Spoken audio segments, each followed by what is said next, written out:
My name is Lin Gugio. I'm 20 years old. I'm an independent and slightly mischievous modern woman. I never thought that one day I would meet a genuine time-traveling Jinui. His name is Uchilian Fo. He's even the big boss of the Jinui. Don't be fooled by his handsome looks. He's actually domineering, old-fashioned, and quite tsundere. But I never expected that I would become dependent on his gentleness. Since you've appeared in my life, how can I let you leave as you please? What do you take me for? You are my exclusive Jinui. The story begins on the day Gugio returned home from school. That day, when I got home, no one was there, but I found a note from Dad on the table. It turned out he had to go on a sudden business trip to Europe. A month's living expenses were left in advance on the desk in the room. Only Gugio was left at home. Just as Gugio was processing all this, she noticed red stains extending to the balcony. Gugio walked over with an uneasy heart, step by step. She pulled open the curtain, and a brand new life began from that moment. Half a day later, a man opened his eyes in Gugio's house. He looked at his bandaged palm. He even complained, "Who bandaged me? It's so ugly." Gugio looked at him on the sofa. After waking up, she was about to go and check on him. But the man suddenly sat up, startling Gugio, who crouched down on the ground, fearfully hugging her little head. The man came to Gugio's side, picked her up, and said, "Who sent you?"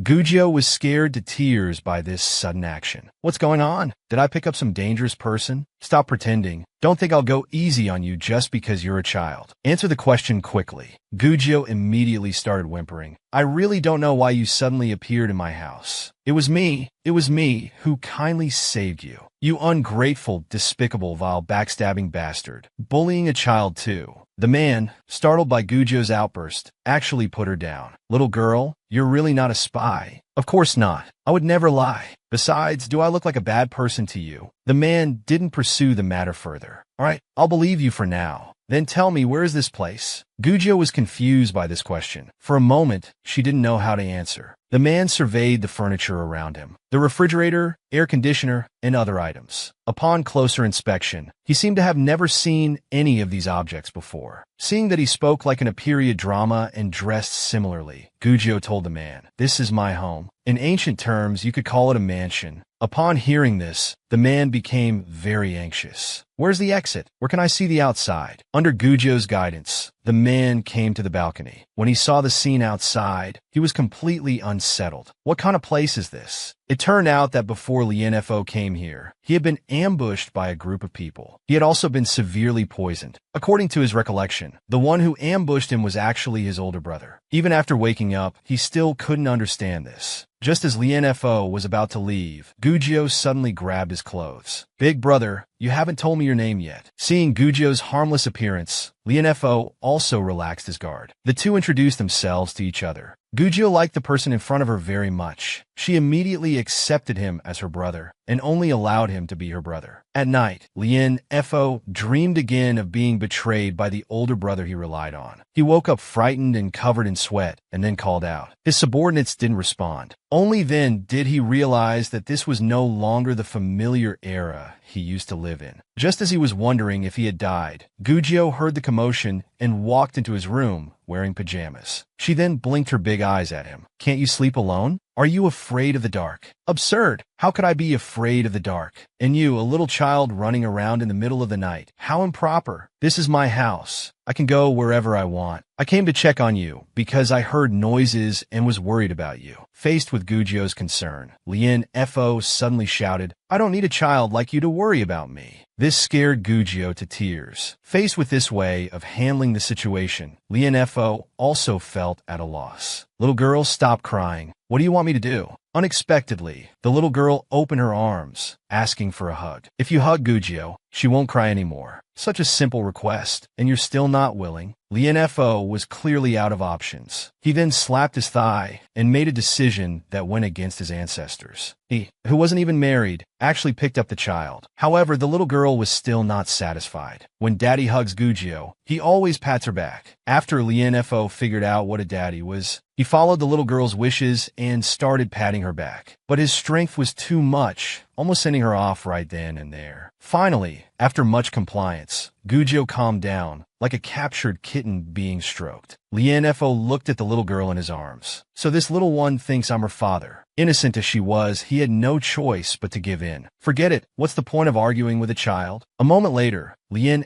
Fo poked Gujio's cheeks. She didn't respond, obviously asleep. He then slowly picked her up. What a bother. You should go back to your own room to sleep. It's such a hassle. You should go back to your own room to sleep. On the way back, Gujio mumbled in his arms. Lien, you won't leave me, right? Hearing this, Lien Fo's heart skipped a beat. Clearly, the little girl had become dependent on him. But the most urgent matter now was to think carefully about how to return to his own era. The biggest trouble facing a Jinyui who had traveled to modern times wasn't just comforting a child, but having to put aside his pride and learn from this child without shame. In the end, between hurting his pride and hurting himself, he chose to hurt himself. The next morning, when the Jinyui woke up, he saw a table full of food and his pupils contracted. What a mess! It's absolutely filthy. Nearby, Gujio was happily eating chips. Lien, aren't you gonna eat? The Jinyui covered his face. I'm full just looking at you. He lay on the sofa helplessly and ordered Gujio, clean this place up for me. Gujio was very curious. Why clean it? It's not dirty. Ancient people only used their mouths, not their hands. She asked Lien Fo, why don't you clean it yourself? The Jinyui's facade finally crumbled. How dare you? I am the great Jinyui chief supervisor. How could I do such menial tasks? Seeing his fierce look, Gujio's tears were about to fall again. Knowing how difficult it was to console this little miss, Lien Fo immediately stopped her. He quickly tried to escape. I'm going to bathe and change. If you want to cry, go cry by yourself. However, after taking just 2 steps, he suddenly realized something was wrong. Where's the bathhouse? Gujio told him the location of the bathroom, then started to worry. Do you know how to use the bathroom? Exhausted, she didn't bother with anything else and just flopped down on the sofa. Lien, don't underestimate me just because I'm a child. You've just arrived here and don't understand anything. You'll need Gujio's help eventually. On the other side, Lien Fo had just pushed open the bathroom door and started complaining to himself. Without servants to command, it's really inconvenient. As a clean freak, he hadn't bathed for a day and a night. But soon, he would learn not to offend this little girl so easily. The Jinyui walked into the bathroom, looking confused. He couldn't see anything resembling a bathtub. Could it be this square little pool? This square water basin looked like it could be used for bathing. After touching it, it felt good. Seeing its fine craftsmanship, he couldn't help but wonder what material it was made of. But there was a more important issue at hand. There was no hot water in it. Should he ask that little girl? No, absolutely not. His pride wouldn't allow it. But he really wanted to take a bath. After an internal struggle, he decisively steeled himself. I'll have to risk it.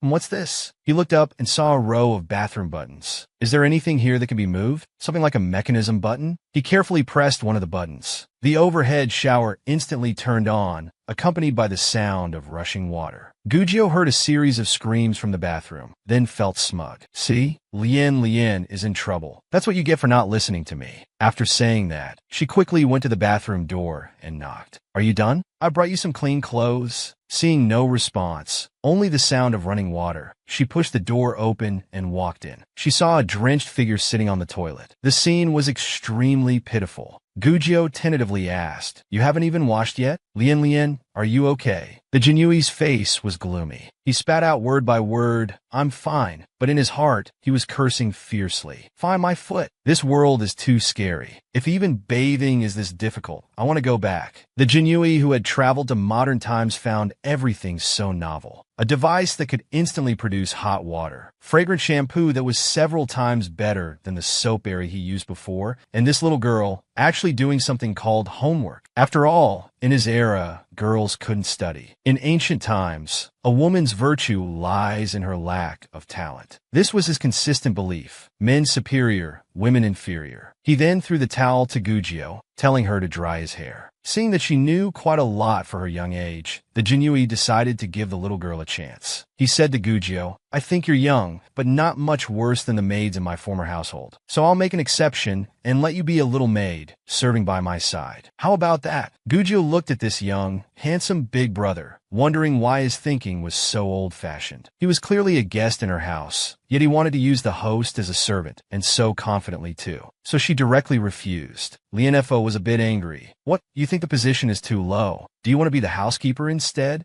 Gugio shook her head, then stood up and pointed at his nose, saying, Gugio wants to be your sister. This completely baffled the Jinyui. We're not family. How can you be my sister? Hearing his words, the little girl became frantic. It's not about position. What's that word? Then she stood up and declared righteously, Lien, Gio wants to follow you and be your most beloved sister. The most frightening thing is when the air suddenly becomes quiet. Faced with such strong determination, the Jinyui was momentarily stunned. However, Gugio wasn't just fooling around. She had learned from her little friends that if you marry someone, that person will always be with you. Because Gugio had been lonely since childhood. Other kids had parents to pick them up, but she was always alone, staying in this cold and empty house. She prayed to heaven, can you please send someone? So she always thought that the Jinyui must be a gift sent by heaven because it pitted her loneliness. However, Lien Fo dismissed this idea. Are you joking? You, this little wet-behind-the-ears kid, want to be my sister? Are you trying to make me laugh? I have no interest in babysitting. Gugio was truly tired of being alone. She had prayed to heaven for so long before this big brother arrived. She definitely didn't want to give up. However, Lien Fo was driven crazy by this situation. He grabbed Gugio and said, if you keep messing around, I'll throw you out. Don't you believe me? Gugio also got anxious. Throw me then? Throw me. Gugio is not afraid of you. Lien Fo stopped indulging her and actually tossed her into the air. The moment he let go, the Jinyui really panicked. In his urgency, he had actually competed with a child. Realizing this, he quickly moved forward to catch her. I don't want to accidentally harm a child.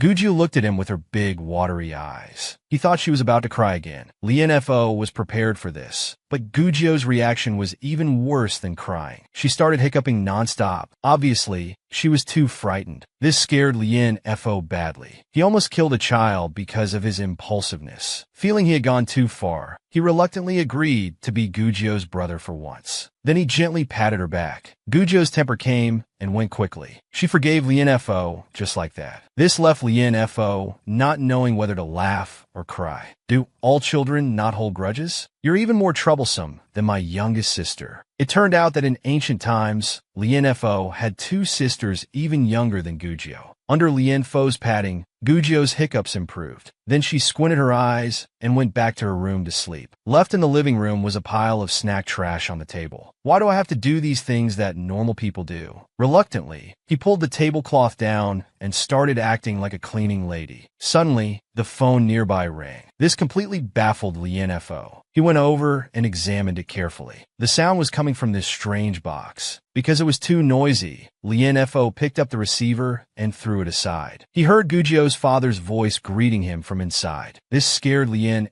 Fo quite a bit. What kind of demon is this? Someone is talking. Is there a person trapped inside this box? After observing for a while, he found that it didn't seem to have any killing power, but it was still talking. Seeing this, Lien Fo took a deep breath and shouted, "Shut up," loudly. This thunderous voice instantly silenced the other end of the phone. Lien Fo then turned and walked away. It's not that impressive after all. This scared Gugio's father quite badly. How could there be a strange man in the house? He quickly hung up the phone, didn't even bother with the meeting, and ran out the door at top speed. He booked the earliest flight to rush back home and asked Gugio's cousin to go check on the house immediately. At this time, Gugio and Lien Fo were drinking ramen in the living room. Her cousin, Lin Ruan, received the message and rushed to Gugio's house from far away. He originally thought it was a false alarm. When he saw the Jinyui in the house, he instantly lost his composure. Strange man? Who is this person? Thief! As the Grand Commander, Lien Fo couldn't tolerate such a title. You commoner, who are you calling a thief? Upon hearing commoner, the cousin thought he was dealing with a lunatic. He debated whether to call 110 or 120. Gugio quickly pulled her cousin aside to explain Jinyui's background. The cousin patted Gugio's head. Gugio, this little girl seems quite smart. How could she believe in such nonsense as time travel? Then he stood up and looked at Lien Fo. So, you're really a Jinyui from ancient times? Lien Fo was very particular about his form of address. Who's your buddy? Don't try to get familiar with me.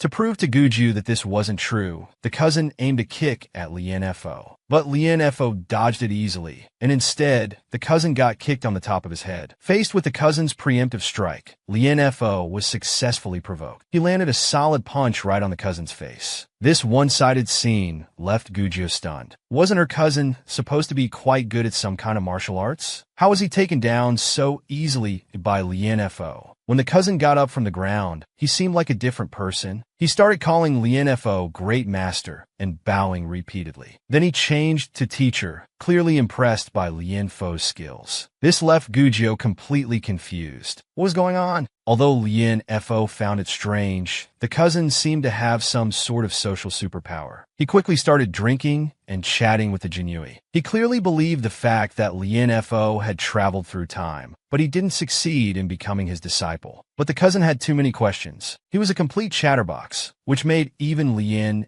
Fo feel embarrassed. After a few beers, both of them fell into a deep sleep. Apparently, ancient alcohol wasn't as strong as modern beer. Guju saw it was getting late and was about to remind the two, but she saw the messy state of the table. As a little girl, she couldn't lift them up, so she brought blankets to cover them, thinking how nice it was to have more people at home. Then she went to sleep too. However, the drunk cousin missed Guju's father's phone call. Early the next morning, Guju's father rushed home. When he entered, his heart was in his throat. Lien Fo woke up from the noise and immediately said, "Assassins? Where's my sword?" Guju's father hurried to the bedroom. Seeing his daughter safe and sound, he finally relaxed his tense heart. When Guju, with sleepy eyes, saw her father, she thought she was dreaming. Lien Fo and the cousin, who had gathered around, also understood the situation. The cousin and Guju were worried about how to protect the Jinyui. First, they had to figure out how to make Guju's father believe he was a normal person. The cousin immediately stepped forward to explain. He's a member of the school drama club. Because his home is far away, he's temporarily staying here. The two of them worked together, explaining while holding Lien Fo back, afraid that if he spoke, he would say something shocking. The father continued to question about the phone call that told him to shut up, asking what that meant. "Lien, we're worried you might say something shocking." "Okay, I'm not criticizing you, but young people should act like young people. And what's with this hair? Even if you're in the drama club, you're not an artist yet. Such long hair on a boy looks inappropriate. Old man, you should be burning incense in gratitude that I didn't make you kneel. Yet here you are, blabbering on." Guju's father looked bewildered. "What nonsense is this? I think you're too deep into your role. This drama stuff is really harmful." Guju's father, finding everything was fine, arranged for the cousin to take care of little Guju. Then he left for another business trip. Now that the crisis was averted, they had managed to get through it. The cousin patted Lien Fo's shoulder. "Master, this afternoon we'll take you out for a tour. Let you see our high-tech society." "I think that's a good idea, Lien. Let's go buy clothes in the afternoon. We can also take you to eat some delicious food." Lien Fo, this country bumpkin, asked, "Is there a tailor shop where I can have Jinyui uniforms and white robes made?" The cousin found it funny inside, asking so seriously about custom-made underwear. "I want to laugh so badly. I can't laugh out loud. I need to save some face for the master." However, when little Guju woke up, her father had left for another business trip. Learning that her father was gone again, she started complaining. The helpless cousin could only try to console her. "Why don't you get a nanny? That way someone can take care of you." All right, let's not talk about this. Let's go out." As they walked on the street, passers-by pointed and stared at Lien Fo. It seemed like he had captivated the young girls. Lien Fo, coming from ancient times, was curious. What's wrong with the women here? Do they always stare at men like this? Arriving at the clothing store, the cousin started bustling about. "Master, quick, look at which one you like. I think the double-breasted one is quite good." The cousin had been running around all day. His kidneys were feeling it. He then went to the bathroom. Just then, Lien Fo caught a glimpse of a familiar figure. Lien Fo felt the man in the coat looked familiar. From the side, he looked very much like him. The sight left Lien Fo dumbfounded, ignoring little Guju beside him. The next second, unable to contain his curiosity, he chased after the man. Little Guju watched as Lien Fo disappeared into the crowd. With the cousin in the bathroom, little Guju could only chase after him herself. Unexpectedly, Lien Fo tripped on the steps right outside the door. He fell to the ground. Seeing that little Guju was alone, a passerby came forward to help. "Little one, are you hurt? Are you lost?" As little Guju was crying, Lien Fo returned. "Didn't I tell you to stay put?" Lien Fo didn't forget to be polite to the passersby.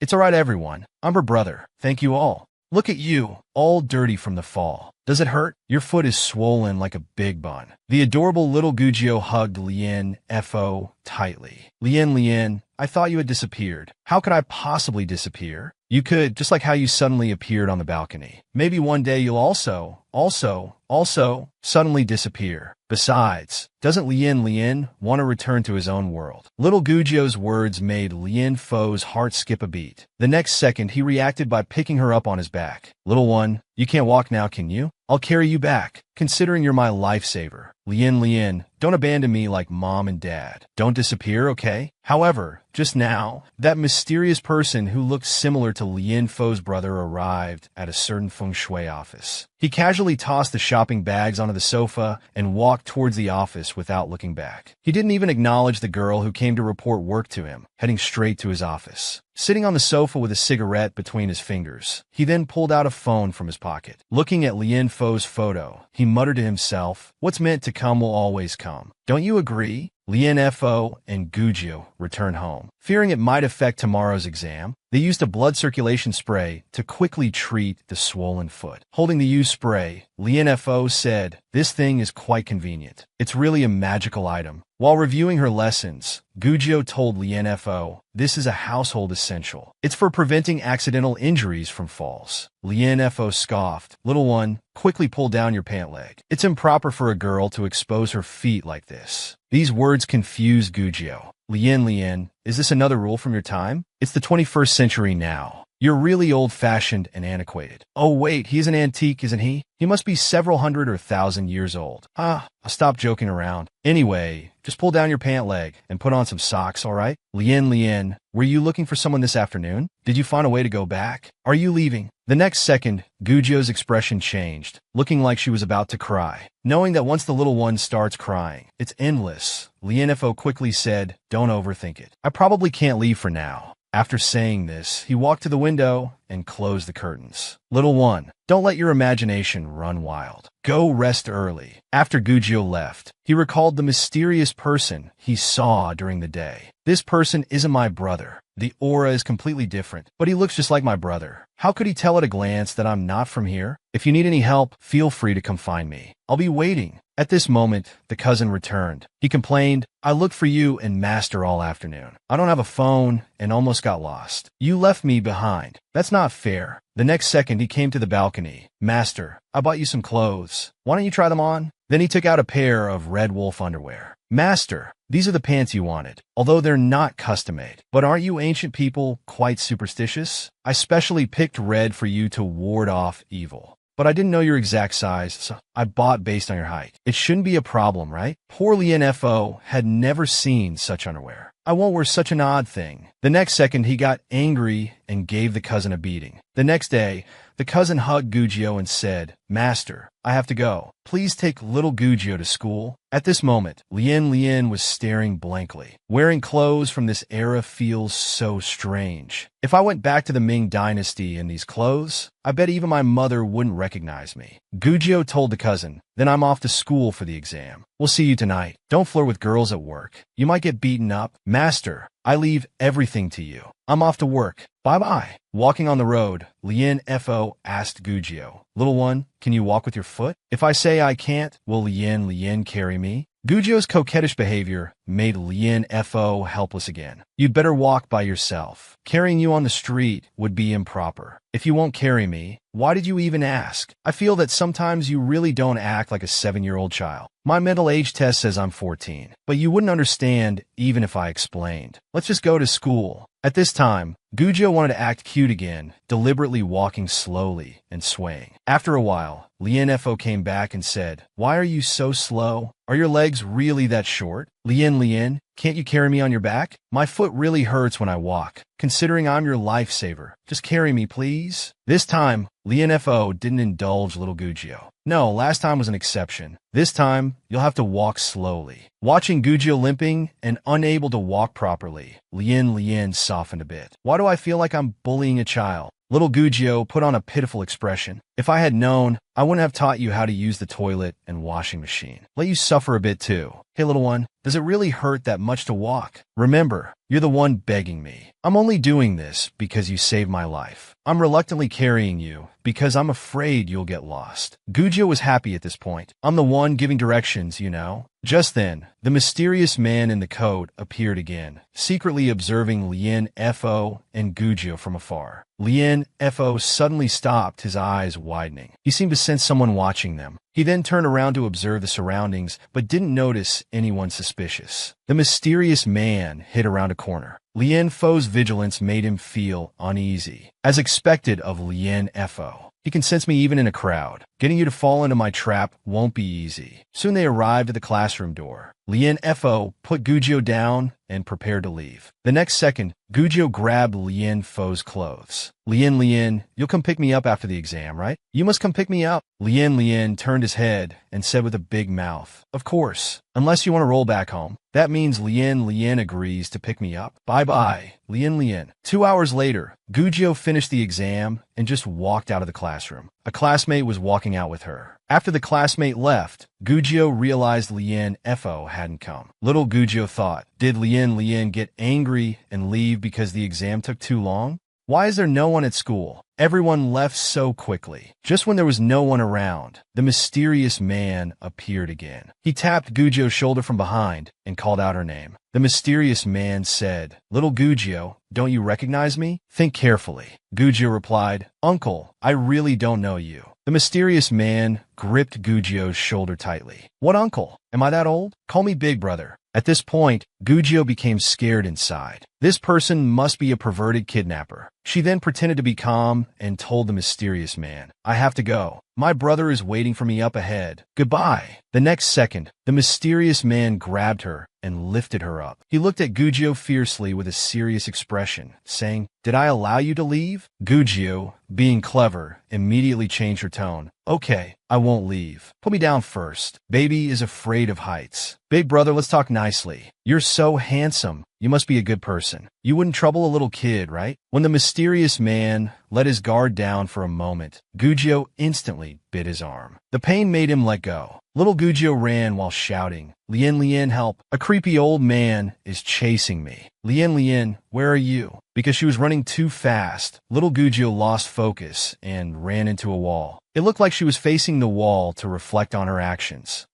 Just then Lien Fo walked over. Little one, why are you so panicked? There was a bad person chasing me just now. He even picked me up. It was so scary. But when they both looked back, the place was empty. There was no one there. Little one, I just left for a moment because you weren't coming out, and you've already gotten into trouble. Gujio grabbed his clothes and said seriously, Lien, there really was a strange man just now. I'm not lying to you. All right. I didn't say I don't believe you. Let's go home and talk about it later. Walking on the road, Lien Fo thought, so someone is indeed watching from the shadows. Is it the same person from this morning? Their target is me, so why go after the little one? Are they trying to use her as leverage? The mysterious man, who failed in his attempt, was now feeling dejected, following him around all day like a shadow. What's so great about him? He's just a lowly beast. After returning home, Lien Fo put Gujio on the sofa. That doctor earlier said your foot needs to rest. Don't run around unnecessarily, or it'll get worse. Also, I heard from your silly brother that you paid for my clothes. Yes, it was my New Year's money. I saved it up for a long time. Take this. It's the jade pendant I always carry. I'll leave it with you as collateral for now. When I earn money, I'll redeem it from you. You must take good care of my jade pendant. If you lose it, I won't let you off easily. Now holding the jade pendant, Gujio wasn't paying attention to what he was saying. Her eyes sparkled as she thought, this is a genuine antique. I've struck it rich. Lien Fo leaned close to Gujio and said, Little one, you're getting bolder. You dare to ignore me when I'm talking? Gujio talked back a bit, and then Lien Fo grabbed her ear and gave her a lesson. After their playful scuffle, Gujio looked at the jade pendant in her hand and grinned foolishly. Little Gujio thought, Lien must consider me his closest person. That's why he gave me this jade pendant. I'm so happy. Lien Fo sat nearby and told Gujio, stop grinning like an idiot. Put it away quickly. If you dare to lose it, I'll pull your ears off. The mysterious man who followed Gujio during the day hid in a corner and began to recall his sweet yet painful past. It was a beautiful place where ginkgo flowers bloomed like a fairyland. At that time, a girl behind him called out, Third brother, it's Tonger. Where have you been roaming? You're all dirty like a spotted cat. This person was Bai Li Shun, the mysterious man who had been following Gujio from the previous life to this one. And Gujio was the reincarnation of Bai Li Tong. In this world, she no longer had memories of her past life. At that time, Tonga ran to tell third brother, I just found a little fox on the back mountain. I wanted to catch it, but I couldn't. It even scratched my face. Bai Li Shun didn't know what this little fox would bring him in the future. At that time, his heart and eyes were filled only with Tonga. He casually said, Tonga, next year you'll be of age, right? After that, you can get married. Do you have any man in mind? Bai Li Tong looked confused and said, Tonga doesn't have anyone yet. Why don't I stay by third brother's side when I grow up? It was this very sentence that made Bai Li Shun unable to forget for 100 years the girl he secretly loved for a century and couldn't let go. However, reality is often so cruel. If only we could stay in the past forever, how wonderful that would be. At this time, the cousin also returned home. Little Gujio was playing a game with the cousin. Neither would yield to the other, arguing quite noisily. It annoyed Lien Fo, who said, Can't you two be quiet for a moment? After they calmed down, the cousin asked Gujio about Lien Fo. What has my master been up to these past few days? Gujio didn't answer. Then the cousin approached Lien Fo and tried to make small talk. Master, it seems you've decided to stay here long term. I, your disciple, am so happy. But Lien Fo didn't pay him any attention. Take your hand off, and I don't remember having you as a disciple. The cousin felt this topic couldn't continue, so he changed the subject. Master, since you've decided to stay here long term, what about those women in your backyard? Are you abandoning all of them? Can you bear to part with them? Lien Fo said, Who told you I have women in my backyard? The cousin realized he hadn't clarified, so he continued with more provocative words. Master, you haven't clarified. Could it be that you're still into young boys? At 22, you'd be considered an older youth where you come from, right? As soon as the cousin finished speaking, he was punched. His constant chatter always missed the point, so getting hit was actually normal. Gujio stared at him with her innocent big eyes and asked Lien Fo, Lien, I have a question for you. Aren't you from the Jinyui? I saw in a TV drama that some Jinyui are eunuchs. What are eunuchs? Lien, are you a eunuch too? Hearing this almost made Lien Fo faint with anger. This made the cousin laugh uncontrollably. Angered, Lien Fo grabbed Gujio and scolded, I really want to strangle you first, then smash that damn cross TV. Both of you siblings, get out. You're driving me crazy. At this moment, an unexpected visitor interrupted Bai Li Shun's memories. It was Bai Li Shun's second brother, Bai Li Ziyuan. It turns out the Bai Li family belongs to the celestial realm. Bai Li Tong was their adopted little sister, who had now reincarnated as little Gujio. The second brother came to deliver their father's ultimatum to Bai Li Shun. Because Bai Li Shun refused the marriage arranged by the heavenly emperor, it had already incurred the emperor's wrath. Now, staying in the mortal realm for so long and refusing to return to his duties, his actions would put the Bai Li family in an unfavorable position. But Bai Li Shin couldn't hear any of this now.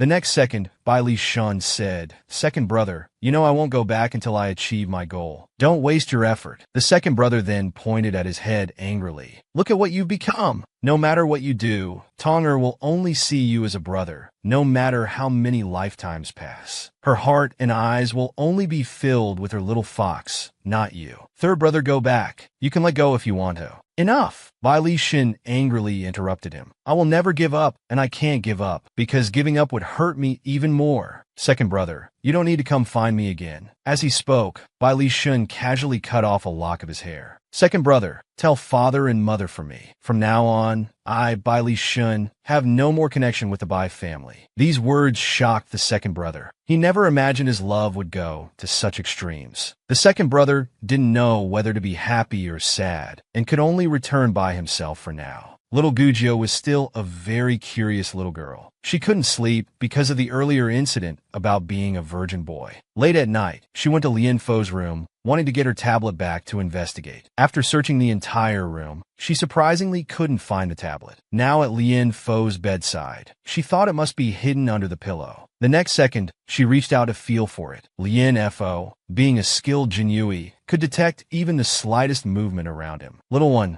Why are you sneaking into my room in the middle of the night? What are you up to? Are you looking for this? Did you think I wouldn't notice if you came in secretly? Then little Gugio put on a pitiful act. Lien, I was wrong. Please give me back the tablet. You little rascal, you're quite good at acting pitiful. I won't fall for your trick this time. I'll keep that thing for now. It's too late today. Go back to sleep first. Don't sneak into my room at night again, or your bottom will be in trouble. After saying this, he picked up little Gugio and took her back to her room. As Lienfo turned around, little Gugio grabbed his hand. Actually, there's something I've always wanted to tell you. It's really great that you were hanging on our balcony. I like you a lot and don't want you to leave our home. Little one, you brought me into the house just like that back then. Weren't you afraid I might be a bad person? Little Gugio fell asleep right after speaking. Children really do fall asleep quickly. Thank you, little one. But if you knew what I've done in the past, you probably wouldn't want to hold my hand anymore. You wouldn't even want me to live in your home. The next day, after Lienfo dropped little Gugio off at school, he took the business card given by the mysterious person and followed the address to this place. The next second, he uncomfortably walked into Bai Li Shun's feng shui office. Leon F0 met Bai Li Shin. He got straight to the point. Remember last time you said you could help me? Was that true? Of course. No one here but me can help you. You're desperately wanting to return to your original world. Isn't that right? Lien Fo looked bewildered. You know quite a lot. Can you really send me back? Whether it's true or not, you'll know if you try. But I have a condition. What I want is to use that little girl by your side as the exchange condition for your return. This condition made Lien Fo somewhat helpless. What game are you playing? How do you know I have a little girl by my side? Bai Li Shun said, don't be nervous. I just happened to see you with a little girl on the street. I was curious about your relationship, that's all. Lien Fo was getting a bit impatient now. That's none of your business. Don't drag unrelated people into this. Bai Li Shun put on an indifferent look. I just like to try interesting things. In 3 months, I can send you back. But whether it'll succeed or not, I don't know. I'll come find you in 3 months. Then you can set your conditions, provided I can fulfill them. As for that little girl, forget about it. After Lien Fo left, Bai Li Shun exploded with anger, slamming his fist on the table. This self-righteous little beast. If I could be in prolonged contact with the child, you wouldn't even be in the picture. I really want to kill you with one slash like before. But I can't. That time you not only didn't die, but even traveled to this place. It's all because I was too hasty. I messed up and let you meet the still young child here. It's infuriating. Meanwhile, on his way back, Lien Fo was thinking, that person definitely has some ulterior motive. If I can return in 3 months, that'd be best. If not, it'll be trouble. After returning, little Gugio kept clamoring for a phone. Lien Fo had no choice but to go along with this little ancestor. Just as they were struggling with not having enough money to buy a phone, a man in a suit approached them. Hello, young man. I'm from a modeling agency. I think you have excellent external conditions. Are you interested in becoming a part-time model? Lien Fo turned his head and asked, does modeling earn enough to buy a phone? The suited man assured, that's absolutely no problem. If you do well, you could buy several phones. You might even get some pretty girls following you. Hearing this, Lien Fo decisively agreed to the deal. After returning home, little Gugio seriously told Lien Fo, the day after tomorrow is my birthday. What are you going to do about it? He had traveled from ancient times. How would he know about celebrating birthdays? Drinking waha, he casually said, do what about it? Forget it, it's nothing. Lien is a big dummy. I won't expect a gift. But can't you even say a word of blessing? Actually, Lien Fo had already seen through her little thoughts. The day after tomorrow was the little one's birthday. He thought about giving her a surprise then. Wouldn't that be better? As a result, little Gugio's birthday quickly arrived. Little Gugio complained a bit. It's my birthday, and we're still eating instant noodles. I don't expect anything from my cousin. He's probably forgotten all about it. But Lien, I told him just 2 days ago. Even if there's no gift, he could at least spend some time with me today. It's past 8 p.m., and he's still not back. I wonder what he's so busy with. Just as little Gugio was shedding tears of disappointment, Lien Fo returned. Little one, why are you crying here alone? Crying here all by yourself. How pitiful. Here's something tasty for you. I bought it especially for you, and I brought you a gift. Let this be my birthday present to you. Little Gugio opened it and looked, showing an expression of disbelief. It's actually a phone. Is this for me? Lien Fo tilted his head and said, didn't you really like this thing last time? So I bought it today to give you as a birthday gift. This moved little Gujio deeply. With tears in her eyes, she thought, even my dad hasn't bought me a phone yet. The next second, she pounced on Lien Fo. You're so good to me. I can't believe you actually got me a birthday gift, and it's a phone I like. Little Gujio, get down. Don't get your snot on me. Then little Gujio wanted to take a photo to commemorate how happy these two people were. If Bai Li Sheng saw this, he would probably be so angry he'd cough up blood. Little Gujio said it was a bit disappointing not to have a cake today. But Lien, you'll be with me for my birthday next year, right? We must buy a big birthday cake then. Lien Fo lowered his head, not daring to answer, because he might be leaving soon. Seeing how happy little Gujio was, he didn't have the heart to say it. The next day, Lien Fo came to do part-time modeling. Good, look this way. Nice, tilt your head a bit more. Very good, turn your face. Come closer.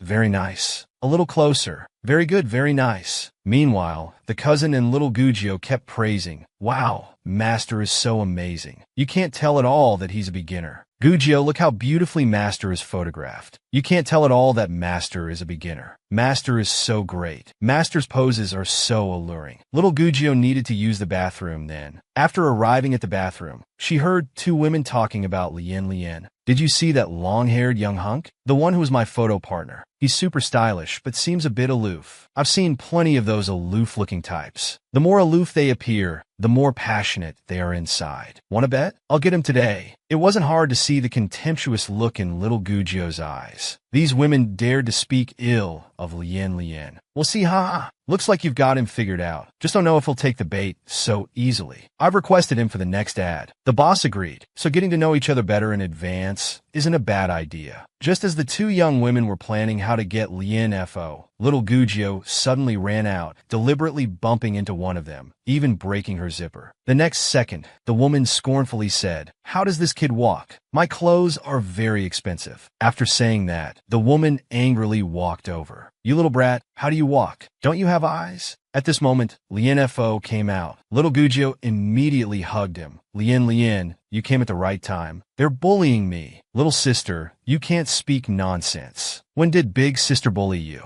You're the one who damaged Big Sister's clothes. The young woman then said, Lien, is this your sister? She's so cute. Are you free tonight? I want to talk about the new job with you. We could have a drink too. Little Gujio looked at the young woman. Don't think I don't know what you're up to. Lien is already taken. The young woman was still persistent. Lien, your sister sure knows how to joke. If you're not free today, tomorrow is fine too. I'll wait for you. Lien Fo turned his head and rejected the woman. No need. I've already quit the job. Besides, your strong perfume makes me nauseous. After saying that, he turned and left. The other young woman was still swooning. He's so stylish, so cool and handsome. These two women were really quite flirtatious. Walking on the street, Lien Fo asked the little one, what exactly happened back there? Did they really bully you? To be honest, I bumped into her on purpose. They were talking bad about you behind your back. Hearing this, Lien Fo was a bit surprised. What did they say about me? Little Gujio told the truth. I'll summarize. They basically said you're fake aloof, but actually a closet pervert. I was very angry. No one can talk bad about you.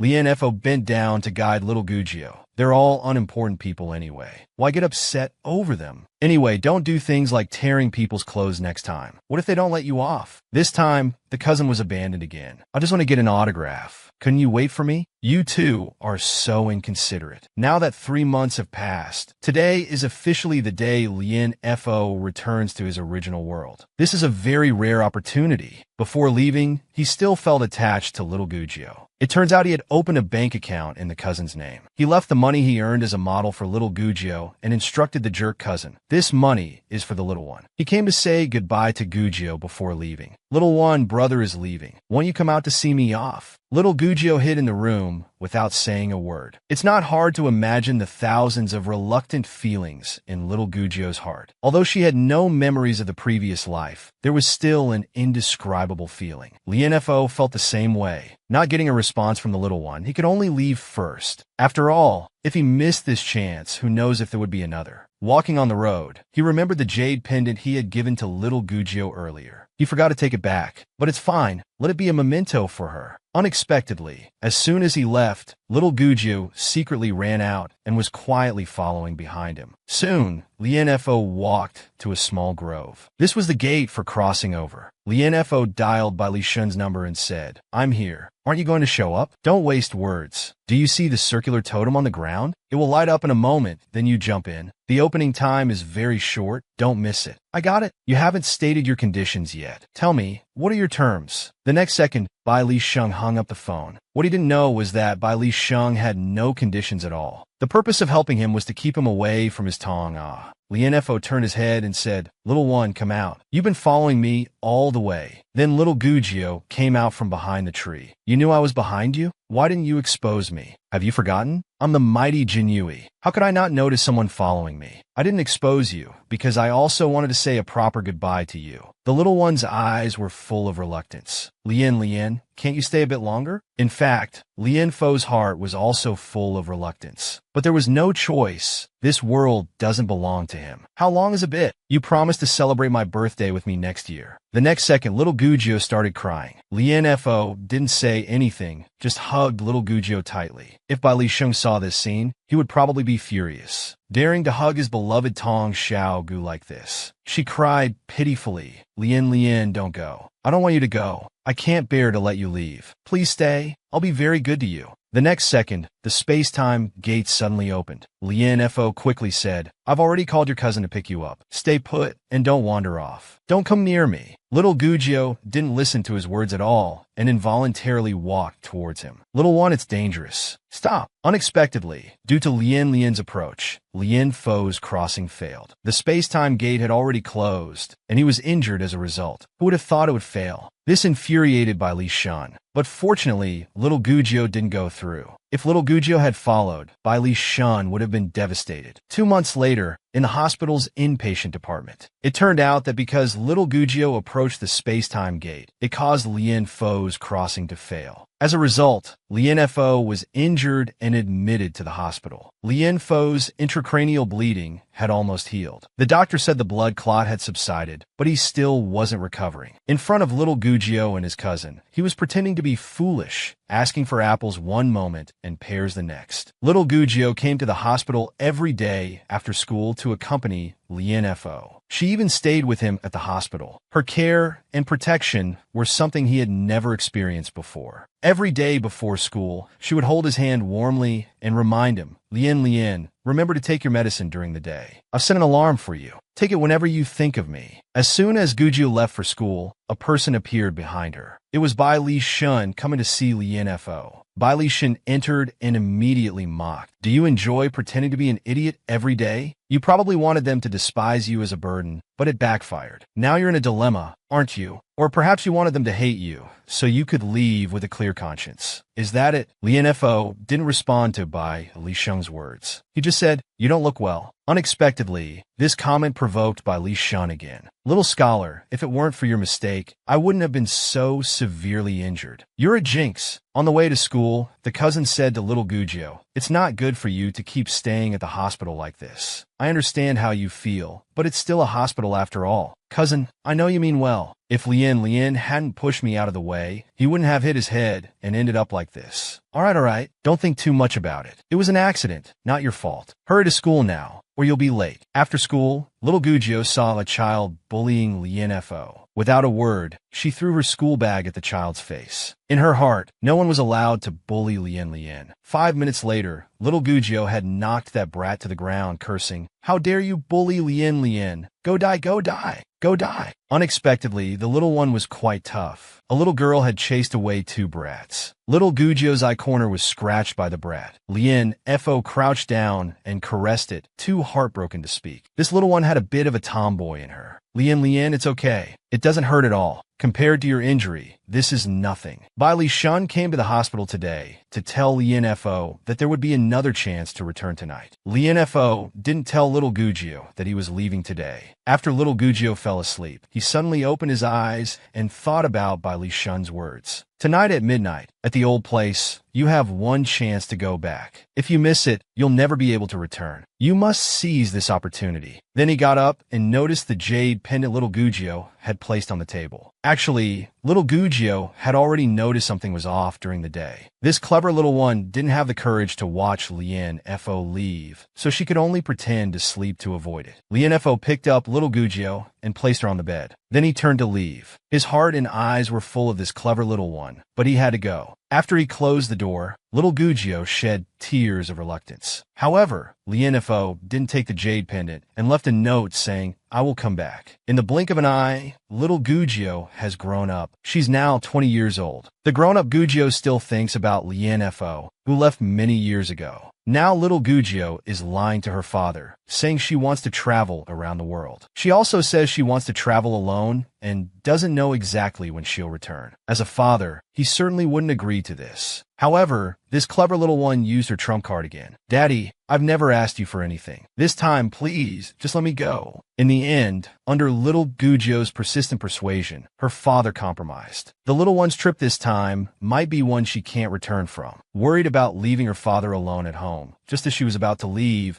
she turned back to her father and said, "Mom hasn't remarried all these years. You might still have a chance. All right, Dad, I'm going. I hope you two will be back together when I return." After little Gugio left, he seemed to sense something was off. Little Gugio lingered at the door for a while, praying in her heart for her father's forgiveness. "I'm sorry, Dad. I'm being selfish just this once. There's something I really want to do. If I don't do it, I'll regret it for the rest of my life." Walking on the road, she was still thinking about her Lien.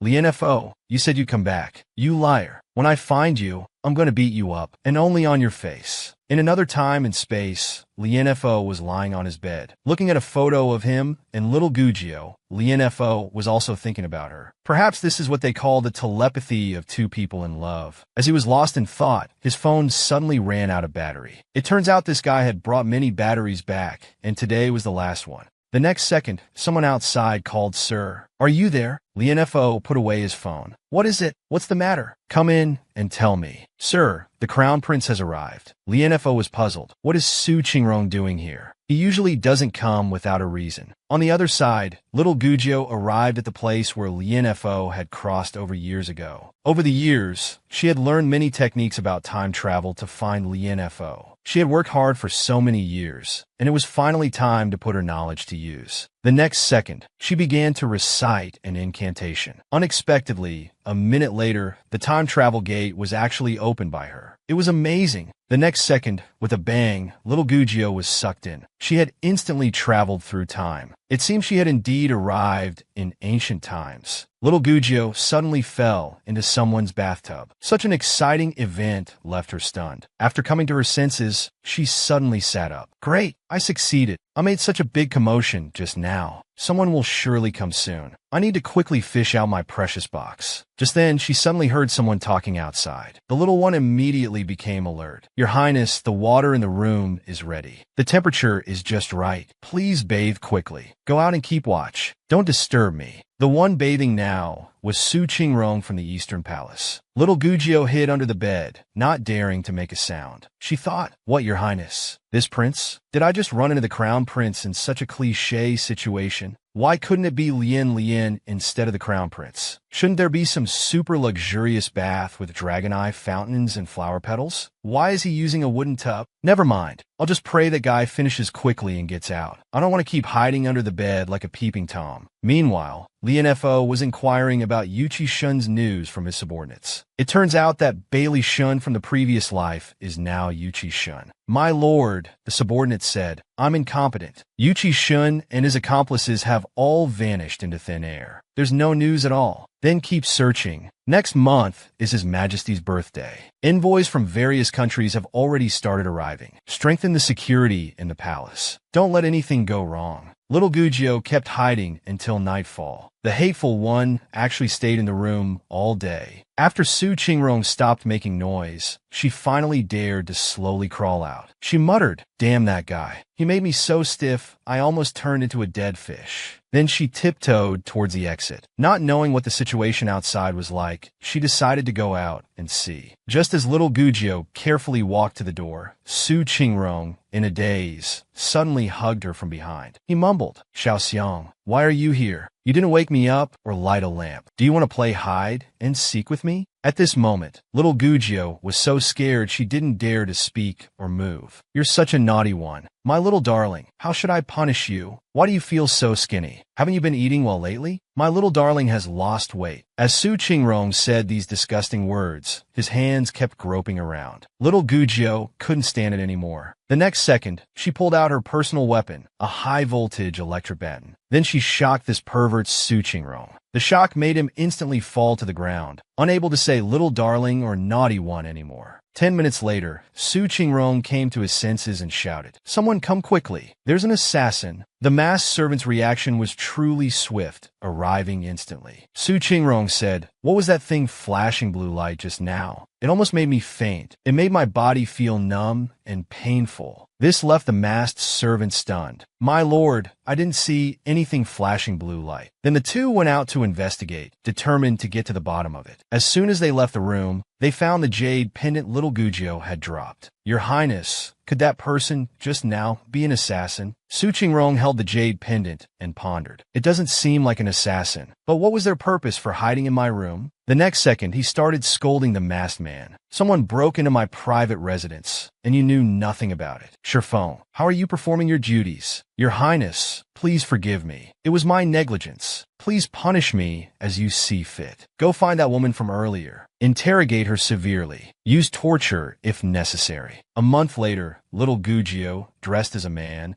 was passing by a wooden bridge when a child behind her called out, "Sister, sister, why are you hiding here alone? Let's go out and play." This child speaking was the 15th Prince, Su Yaoxiu. "What did I tell you before? I'm a man now. You should call me sir." The next second, Imperial Consort Xiao appeared and said, "Yaoer, so you've come here too." It turned out that little Gugio had transmigrated to the Imperial Palace. The palace was heavily guarded, and she hadn't found a chance to escape in the months since she arrived. This consort must thank the young sir for teaching Yaoer. His imperial father has been praising his studies lately. Your Highness is too kind. The 15th Prince is naturally intelligent. With a bit more effort, he can easily master anything. Little Gugio's words were quite sweet. This must be influenced by her cousin. Now, this consort will take Yaoer to see his father. "Young sir, please make yourself at home." It seemed the 15th Prince had grown, dependent on Gugio. Before leaving, he said, "Sir, I'll come back to play with you later." This imperial consort Xiao is truly a formidable woman. Despite such a big incident in her brother's family, she can remain so calm and composed. Indeed, those who can climb to the position of imperial consort are not ordinary women. After imperial consort Xiao left, Gugio stood on the wooden bridge. Suddenly, her eyes widened. She couldn't believe Lien was really here. She saw Lien Fo leaning against a big tree not far away. Finally, seeing the Lien she had been thinking about day and night, her heart was about to jump out of her chest with excitement. The next second, she turned and walked towards Lien Fo. At this moment, the little eunuch behind her caught up. "Young master, please slow down." Gugio scolded harshly. "You dog servant, didn't you hear me tell you not to block my way?" This little eunuch insisted on following his young master. Unexpectedly, as they were pushing and pulling, little Gugio scratched her hand. In the instant before falling into the water, she was still thinking about her Lien. She thought, "This is it. I can't swim. I'm going to die like this without seeing my Lien again." Seeing someone fall into the water, two palace maids shouted, "Someone fell into the water. Help, quick!" Hearing this, Lien Fo thought, which careless palace maid or eunuch fell in? It's quite deep down there. After saying that, he jumped in with a splash. This scared the little eunuch so much he almost wet himself. "My lord, please be careful. You're so brave." In the water, little Gugio was about to suffocate. She thought, "I'm done for. But I haven't even let Lien know I'm here. I haven't even punched his face yet." The next second, Lien Fo swam behind her. Then he hugged little Gugio. This time should have deepened their feelings even more. It's just a pity for the lovesick Bailey Sheng. This romantic and thrilling scene, Bailey Sheng probably couldn't even imagine in his dreams. After coming out of the water, he shouted at the eunuchs, "Why are you still standing there? Hurry and call for the imperial physician. Are you all dead?" The scolded little eunuch was thinking, how strange. Since when did the Lord care about meddling in others' affairs? The surrounding palace maids and guards were gossiping. Many people have drowned there before. That young sir probably won't make it. A poor thing. With that small frame, he's surely beyond saving. However, the naturally kind-hearted Lien Fo was in no mood to listen to their gossip. He lifted little Gugio's chin. Then he started performing artificial respiration. In broad daylight, in the feudal ancient times, this was enough to make jaws drop. His actions stunned the surrounding eunuchs, their expressions like they had caught someone in the act of adultery. After Lien Fo's series of actions, little Gugio woke up. Seeing her awake, Lien Fo asked, "Are you all right? The imperial physician will be here soon." At this moment, little Gugio didn't dare to let the imperial physician come. If the physician came, her disguise as a man would be exposed. She sat up, leaning on Lien Fo's shoulder, and said urgently, "I don't want to. I'm fine. Quickly take me back." At this moment, Lien Fo was still feeling strange. He didn't even know who this person was, yet his body was uncontrollably wanting to help him. After arriving at the room, little Gugio said, "Put me down. Quickly put me down." Then she pushed Lien Fo out. This was probably due to nervousness from seeing Lien Fo for the first time in years. It must be because she was too nervous seeing Lien Fo for the first time in years. 3 days later, little Gugio was eating an apple and thinking, should I go find Lien now? What if he doesn't recognize me? Even the jade pendant to prove my identity, I don't know where I lost it. But if I talk about things from our childhood, Lien should believe me, right? On the other hand, things were more complicated for the little prince. Lien had killed his uncle's entire family, yet they still didn't know the reason. At this time, the little prince drew a picture and asked, "Teacher, how's my turtle drawing?" Little Gugio took the drawing and found that it had no head. Then she sat down and said, "This won't do without a head. Let me help you fix it. This is the correct way to draw it. A turtle needs to have a head. Otherwise, what kind of shape is that?" "Teacher, why does this turtle head look a bit like my older brother, the crown prince?" Little Gugio turned her head and mischievously said, "This is that damned green fish I drew." At this moment, Imperial Consort Xiao came and sent all the other servants away. With a serious expression, she asked Prince Yao, "Mother wants to ask you something. On the night your uncle was killed, did you hear or see anything? You must tell Mother honestly. Do you understand?" Meanwhile, Lien Fo was drinking some wine, pondering about what happened a few days ago. He kept feeling that the girl from before seemed similar to the little one. Could it be that the little one had come here? Is that possible? And how did he suddenly grow so big? Shouldn't he be only 10 years old? Moreover, he's now Su Yao's teacher. How did he manage that? This doesn't seem right. This troubled Lien Fo greatly. No matter how he thought about it, he couldn't make sense of it. It was completely illogical. Just as he was getting irritated from not being able to figure it out, there was a knock on the door. "My lord, someone is requesting to see you outside." "Who is it?" "I'm in a bad mood right now. Don't see them. They say they've come to thank you for saving their life the other day." "Oh, I was just thinking about you, and here you are." "That's perfect. You can clear up my confusion. My lord has agreed to see you. Go in quickly, but be careful not to offend him." After entering, little Gugio had a dazed expression. She thought, Lien, it's been 9 years since we last met. Do you still remember me?" The next second, she came to her senses. "Lord Yuchi." Before she could finish speaking, Lien Fo grabbed her. Lien Fo wanted to test her first. "Little sir, I heard you came to thank me. Is that true?" Little Gugio had never experienced anything like this before. She was so shocked her eyes widened. She thought, I was prepared to make the first move. How did it turn out like this? Why does Lien seem so frivolous now? This doesn't match my impression of him. And I'm still in men's clothing. He doesn't really have that kind of preference, does he? There's another possibility. Could he be testing me? She finally reacted. "Lord Yuchi, can you let go of your hand so we can talk properly?" "What if I don't let go, little sir? What will you do?" "What will I do? I'll slap you to death. How about that?" "My lord, I have no interest in that sort of thing. Please let go of your hand." "What sort of interest does this lord have? Please, little sir, do tell." This exchange and behavior between the two left heir Pang completely confused. "Heavens, my lord, what are you doing? Holding a man's hand and not letting go. Could the recent rumors be true? Has my lord taken a liking to a man and publicly kissed Lord Yuchi? Forgive my directness, but my lord, are you into men?" Hearing this, Lien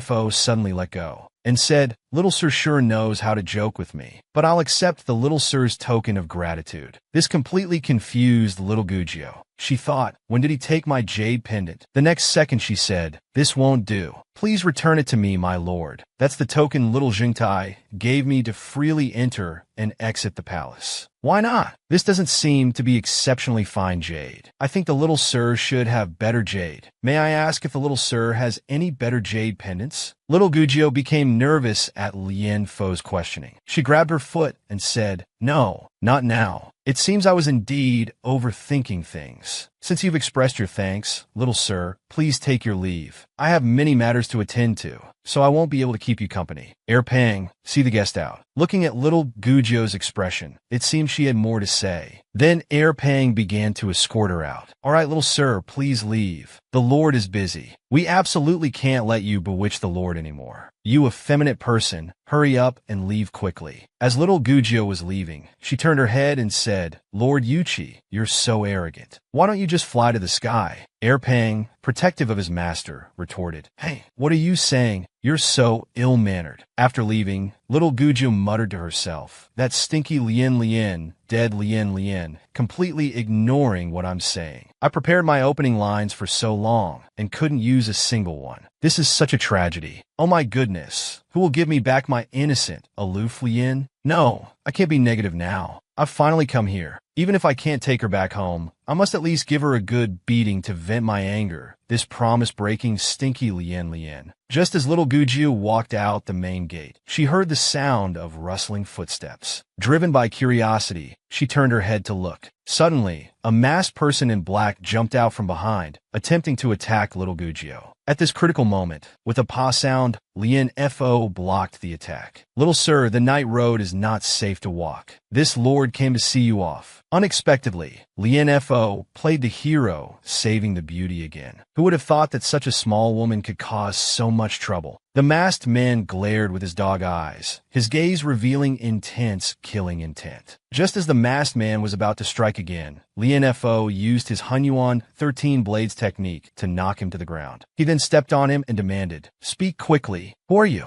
Why did you come to assassinate? And who sent you?" Lien Fo interrogated him, but couldn't get any valuable information. Lien Fo never expected this guy to be so tough, playing the unyielding and unbending role. Indeed, he had poison hidden in his mouth. Who on earth sent this assassin? At this moment, little Gugio couldn't hold back and went to the side to vomit. Lien Fo reached out and asked, "Little sir, can you not handle the smell of blood? Such things are not uncommon in this palace. I'm just not used to it. I'm new from the countryside. I've never seen such a big scene before." Lien Fo had now guessed the truth. He's that little one. He thought to himself, just keep pretending. Let's see how long you can keep it up. Little Gugio turned and asked, "My lord, did you really come to see me off, or did you just happen to save me along the way? How could this lord be so bored? Saving you was merely because you reminded me of an old acquaintance." "An old acquaintance? If that person comes to find you one day, will you welcome him?" "No, I would send him back. He's not suitable to stay here." At this point, little Gugio lowered her head without speaking. She thought, whether it's suitable or not, you'd have to try to know. "I didn't expect Lien to want to drive me away. My lord, I have one more request. Before I find out who wants to kill me, could you shelter me in your mansion?"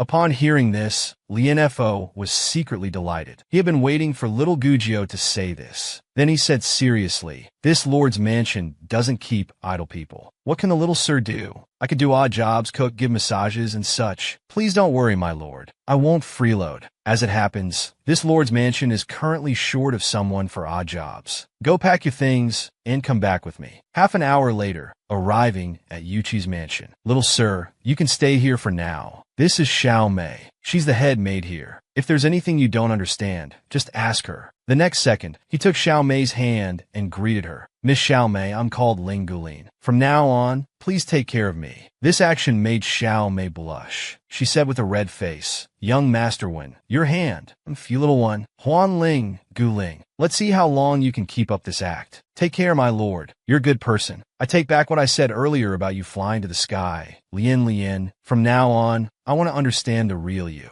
Before I understand you, don't even think about driving me away." Lien Fo walked out the door, as happy as a monkey. This time it's not wrong. That's definitely the little one. Besides the little one, no one else dares to address me like that anymore. In less than a year, how did he grow so much? And how did he come here? At this point, Lien didn't realize that there was a big time difference between the two spaces, so he couldn't figure it out no matter how he thought about it. Anyway, I hope the little one can know when to retreat. Understand that this place is not suitable for him at all. If I hadn't followed him tonight, the consequences would have been unthinkable. Who exactly wants to assassinate the little one? No matter what, before sending the little one away, I must protect him under my wing. Can't let him suffer any harm. The next day, Lien was checking the account books. He then asked Pang, "Why are the mansion's accounts in such a mess?" Pang, being very attentive, said, "My lord, why don't you rest a bit? Let this slave massage your shoulders." "I don't need you to massage. Hey, you the new one. Come here and massage my shoulders." Not letting him massage, Pang felt extremely aggrieved. "My lord, this has always been Pang's job. How can it be?" Lien thought to himself, "Little one, I don't believe you can put aside your pride to serve others. Let's see how I make you reveal your flaws next. My lord, how's my massage? Is it comfortable, my lord?" It's passable. You'll need to work harder in the future." Lien, you're torturing me. I'm keeping track of all this for you. You'll be kneeling on the washboard later." The next second, there was a knock on the door. "My lord, the crown prince has arrived." This green-haired crown prince walked with a strong presence. At this moment, little Gugio was just going out and ran into the green-haired crown prince. The green-haired prince turned his head to look, seeming to notice something. "This prince is here today to fulfill a previous promise. The person you wanted is here. The information is accurate. Then I thank your highness. This official is deeply grateful." "Not at all. This prince will need your assistance in many areas in the future. This small matter is nothing." Unexpectedly, little Gugio was eavesdropping outside the door. Could it be that the green-haired prince has some leverage over Lien? If so, would Lien be blackmailed by her? The next second, the green-haired prince opened the door. Turning around, he saw little Gugio who hadn't managed to hide in time. Then he called out, "You there, stop for this prince." This frightened little Gugio terribly. "Your highness, please raise your head and let this prince see." Little Gugio's heart was pounding. Damn, he shouldn't recognize me, right? I'm wearing men's clothes now, and that night was very dark. This prince told you to raise your head. Did you not hear? You look very familiar. Have we met somewhere before? At this point, little Gugio was extremely nervous. She could only pretend to be calm and say, "This humble one is new here. How could I have had the fortune to meet your highness?" "You must be mistaken. The little one is quite a glib tongue." The next second, Lien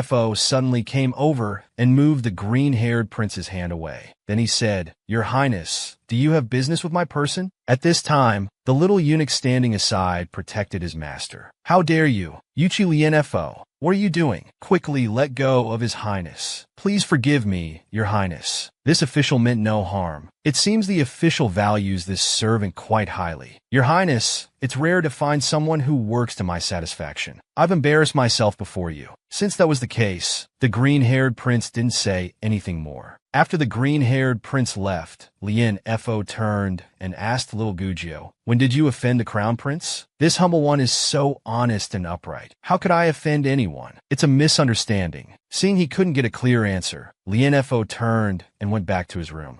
Pang, come quickly and help me change clothes. This official has to go out later. Pay attention in the mansion, especially to unfamiliar suspicious people. If there are any, tell me when I return. After changing clothes, this official looked at little Gugio and said, "This official is going out for a while." This little one, before leaving, didn't forget to tease Pang. "My lord, it was always Pang who accompanied you out before. Are you abandoning Pang? Don't be fooled by this effeminate person. Your highness, this Yuchi Lien even refers to himself as this official in front of you. He's completely disregarding your highness. Your highness, does this Yuchi Lien really think he can cover the sky with one hand? You saw how he grabbed your hand. Even this slave couldn't bear to watch. Covering the sky with one hand might be an exaggeration, but it's true that few in the court dare to touch his reverse scales now. Your highness, are you sure it's all right to cooperate with him? This slave feels that Yuchi is difficult to control. So what? This prince holds a trump card he wants. Until he gets them, he has no choice but to follow this prince's arrangements. Your Highness is absolutely right. Your wisdom is unparalleled. This slave truly admires you. Lien Fo brought little Gugio along, passing through the market. Little Gugio saw someone selling candied haws. Little Gugio saw the candied haws and couldn't control his drooling. But he had no money, so he called out to Lord Lien Fo. Can I have an advance on my wages? This humble one wants to eat some candied haws. Lien Fo glanced at him and said, are you here to play with me? But he still gave the little one some money. In fact, they both already knew each other's backgrounds, just didn't bring it up. The next second, little Gugio spotted masks and pendants by the roadside and started playing with them. Lien Fo turned his head and said, hey, don't push your luck. Come on, my lord. This humble one is just inexperienced. Please forgive me. How did you manage to get your mouth so dirty just eating candied haws? He unconsciously reached out to wipe little Gugio's mouth. However, the next second he realized and quickly withdrew his hand. Blushing, he changed the subject, walk faster. Don't delay this official's business. Turning away, he thought to himself, what did I just do? How could I do such an intimate thing to the little one? I'm truly despicable. 5 minutes later, they arrived at the Yulai Inn. Upon entering, Lien Fo waved his hand and tossed a silver ingot to the waiter. Take this. Don't let anyone disturb us without my orders. Why did Lien bring me here? Are we staying overnight? While little Gugio was lost in thought. What are you standing there for? Hurry up and come in. At this moment, little Gugio felt a bit timid, an inn and not wanting to be disturbed. It was indeed hard for a young girl not to overthink. Now little Gugio's small hands were sweating from nervousness, her heart beating as if it had a turbocharger. Little Gugio hesitantly walked in. The chief superintendent of the Jinyui closed the door. What was he going to do next? After entering, Lien Fo had the little one sit to the side. Then he didn't say a word. The little one was very puzzled. What on earth did this Lien come here to do? It had been 6 hours, from afternoon until night. This Jinyui hadn't done anything. He even fell asleep sitting there, snoring. Little Gugio really couldn't understand what Lien was up to, not even saying a word. Just as little Gugio couldn't resist wanting to ask him, he suddenly opened his eyes and asked, are you hungry? Do you want to eat? The little one was quite tactful. No, my lord hasn't eaten yet. How could this humble one dare to eat first? Not bad. You understand etiquette. At this point, little Gugio started complaining inwardly. This wretched feudal society is so unfair. Soon it was late into the night. Hungry and tired, little Gugio couldn't hold on anymore and fell asleep on the table, snoring loudly. However, Lien Fo still sat there calmly, looking at little Gugio. You little one, falling asleep on your own. The next second, there was a rustling sound of footsteps outside the door. Little Gugio also heard the noise, got up, and rubbed his eyes. What's that sound? Could it be the person Lien was waiting for? However, the next second, there was a knock on the door. Little Gugio walked over, preparing to open the door and check. Suddenly, Lien Fo held him back. Don't make a sound. Little Gugio's curiosity was about to explode. What was Lien up to? He'd been here since the afternoon and still hadn't said why he came. At this moment, a little girl wearing a red had carefully slipped in. It turned out Lien Fo was waiting for his sister, Yuchi Schwer. Because there were too many people during the day, he feared his sister might face revenge from enemies. Brother Lien, you're really here. Great, Schwer. I've finally seen you. Brother Lien. Little Gugio seemed to have guessed what was going on. Could this be one of Lien's sisters? What followed was Lien Fo's series of concerned questions for his sister. You came alone? You're not hurt. No, a man in black told me to keep walking forward. He said I'd find you at the end. Oh, Brother Lien, who is he? Little Gugio greeted. I'm just an errand boy. Why is an errand boy more handsome than you, brother? This delighted little Gugio. Really, little sister? I'm more handsome than your brother. All right, stop talking. It's too late. Let's prepare to rest. Schwer pulled on Gugio. Little brother, can I sleep with you tonight? At this, Lien Fo was shocked. Schwer, don't be naughty. You sleep on the bed. You think I want to sleep with you? Good that you don't want to sleep with me. Schwer is grown up now. I don't want to sleep next to brother anymore. Schwer looked lively and cute. Little brother, let's sleep. Don't mind my brother. He's tough-skinned. Let him sleep on the floor. Lien Fo lay on the floor without complaint. After all, he was the dignified chief superintendent of Jinyui. What a pitiful chief superintendent. At this time, the two were under the covers, whispering. Schwer softly asked little Gugio. Actually, you're a big sister, right? It's not that you're not good at pretending to be a man. It's just that I'm too smart. Little Gugio didn't expect this little girl to be so clever. Are you Sun Wukong? Do you have fiery eyes? It's not just me. My brother must have figured it out long ago. Otherwise, with my brother's bad temper, would he let me sleep with a man? This conversation left little Gugio speechless. Am I really so blind? I'm so stupid, really. Big sister, do you like my brother? Little Gugio didn't expect her little secret to be seen through by this little girl. She then said, "You can see that too? Of course. There are so many people who like my brother. He's handsome and good at martial arts. It's just that his temper is a bit bad. Sister, how about I help you trick my brother into bed? Make the uncooked rice into cooked rice. What do you think?" Little sister, wait a moment. I need to do something first. The next second, she got up and scolded Lien Fo. Well, you schemer. Lien, you knew everything. You enjoyed watching me being fooled around, didn't you? I didn't expect you to be like this, Lien. Don't blame me for getting a little revenge.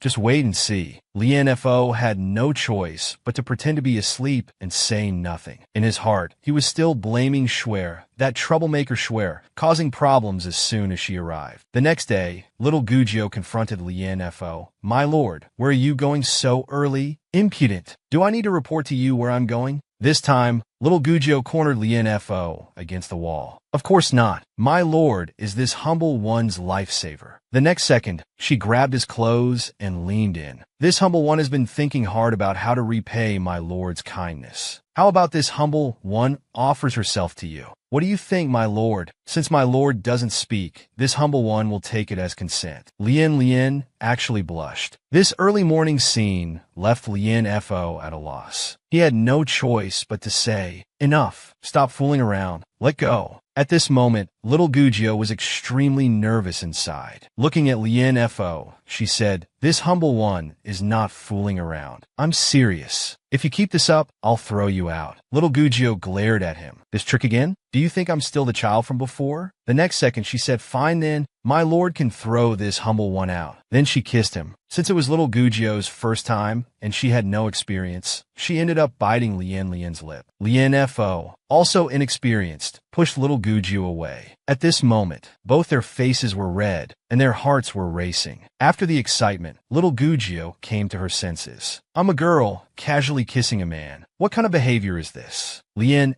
Fo wiped the corner of his mouth. This little one is getting more and more out of hand as she grows up. Ouch! She bit hard. Little Gugio turned around, pretending nothing happened. How boring. So my lord doesn't have much experience either. This humble one will go wake up little Schwer. Stop. Does my lord have any other orders? At this point, little Gugio could barely hold it together, just wishing to leave quickly. Are you very experienced? Who taught you these things? How old are you anyway? This humble one is already 20. Besides, why should I tell you? Are you my father? Can you control me? But this humble one sees that my lord is not young either. Could it be that your body is not well? Little Gugio's casual remark made Lien Fo's face turn yellow. This severely hurt his pride. But don't worry, my lord. This humble one won't gossip about such private matters. Lien Fo, as a man, couldn't bear this kind of contempt. The next second, he grabbed little Gugio. I see you've grown bold today. Isn't it true? My lord is getting on in years, yet there's not a single wife or concubine in your household. Either you prefer men, or there's a problem with your body. Lien Fo finally couldn't hold back. As a man, he couldn't allow anyone to question his physical condition. The next second, he took the initiative to kiss her, using actions to refute a woman's doubts. These two were quite intense. The inexperienced one, having tasted sweetness, couldn't get enough. Finally married off Brother Lien. After the passionate moment. How was it? Do you still dare to doubt me? Little Gugio said, my lord learns fast. Lien Fo replied, you're not bad either. My lord, actually this humble one was just joking with you. Even if you had no experience, I wouldn't mock you. Look at what you've done to this humble one's mouth. Seeing that the two had finished their battle, Schwer came out. Are you finally done? Schwer is absolutely starving. Seeing Schwer approach, the two inexperienced ones immediately separated. Schwer, are you hungry? I'll go buy breakfast right away. Little Gugio was extremely embarrassed inside. Did she see just now? If she did, that would be so humiliating. Swear, wait for me to change clothes first. Lianfo was also extremely nervous and embarrassed. I'll go buy it. You two wait here. After returning, still unable to calm his inner excitement, he could only keep drinking water to hide his shame. What did I just do? What did I do? Yuchi Lianfo, you beast. She's the one you've always treated as a little sister. How could you do such a thing? Thinking of this, Lianfo was overwhelmed with shame. Shuer asked smugly, Brother Lien, what's wrong with you? It's all because of you, you naughty girl. I heard everything you said in bed last night. Don't try to deny it. Brother Lien, don't you like little sister-in-law? You're just a child. You don't understand. It's not about liking or not liking. Then what's the problem? You kissed her, so you have to take responsibility. Anyway, you're just a child. Stop meddling in this. Otherwise, you'll throw Schwinn out again, right? Brother, you act tough now. Later, let little sister-in-law deal with you. Little Gugio sneaked downstairs. Because what happened earlier was too impulsive. I need to calm my heart. It's still beating so fast. Even that old-fashioned Lien can't drive me away now. Even if I reveal my identity to him now, it should be fine, right? Thinking of this, little Gugio jumped up happily. Oh my naive, cold Lien, still a pure little red flower. Not yet taken. Taking him home, is just around the corner. Just as she was fantasizing about good things, suddenly a little rascal bumped into her. The next second, she found her money pouch was stolen. Oh my, how dare you steal this lady's money? You little thief. Stop right there. Wait till I catch you. I'll turn you into a eunuch right away. Stop right now, you little thief. Because she was running too fast, she didn't notice the pedestrians on the road. Little Gugio suddenly bumped into a blue-eyed passerby. This person was Bailey Shun. From now on, Lien Fu's days won't be easy. Miss, are you all right? Let me help you up. Little Gugio was a bit surprised. How did he know I'm a girl? What ghost did I run into? How come one after another? They can all tell at a glance that I'm a woman. TV dramas are really deceiving. Little Gugio was severely shocked inside. No need, brother. I can get up myself. Bailey Shun reluctantly withdrew his hand. Little Gugio stood up and was about to chase the thief, but was stopped by Bailey Shun. The next second, he took out her money pouch. Miss, are you looking for this?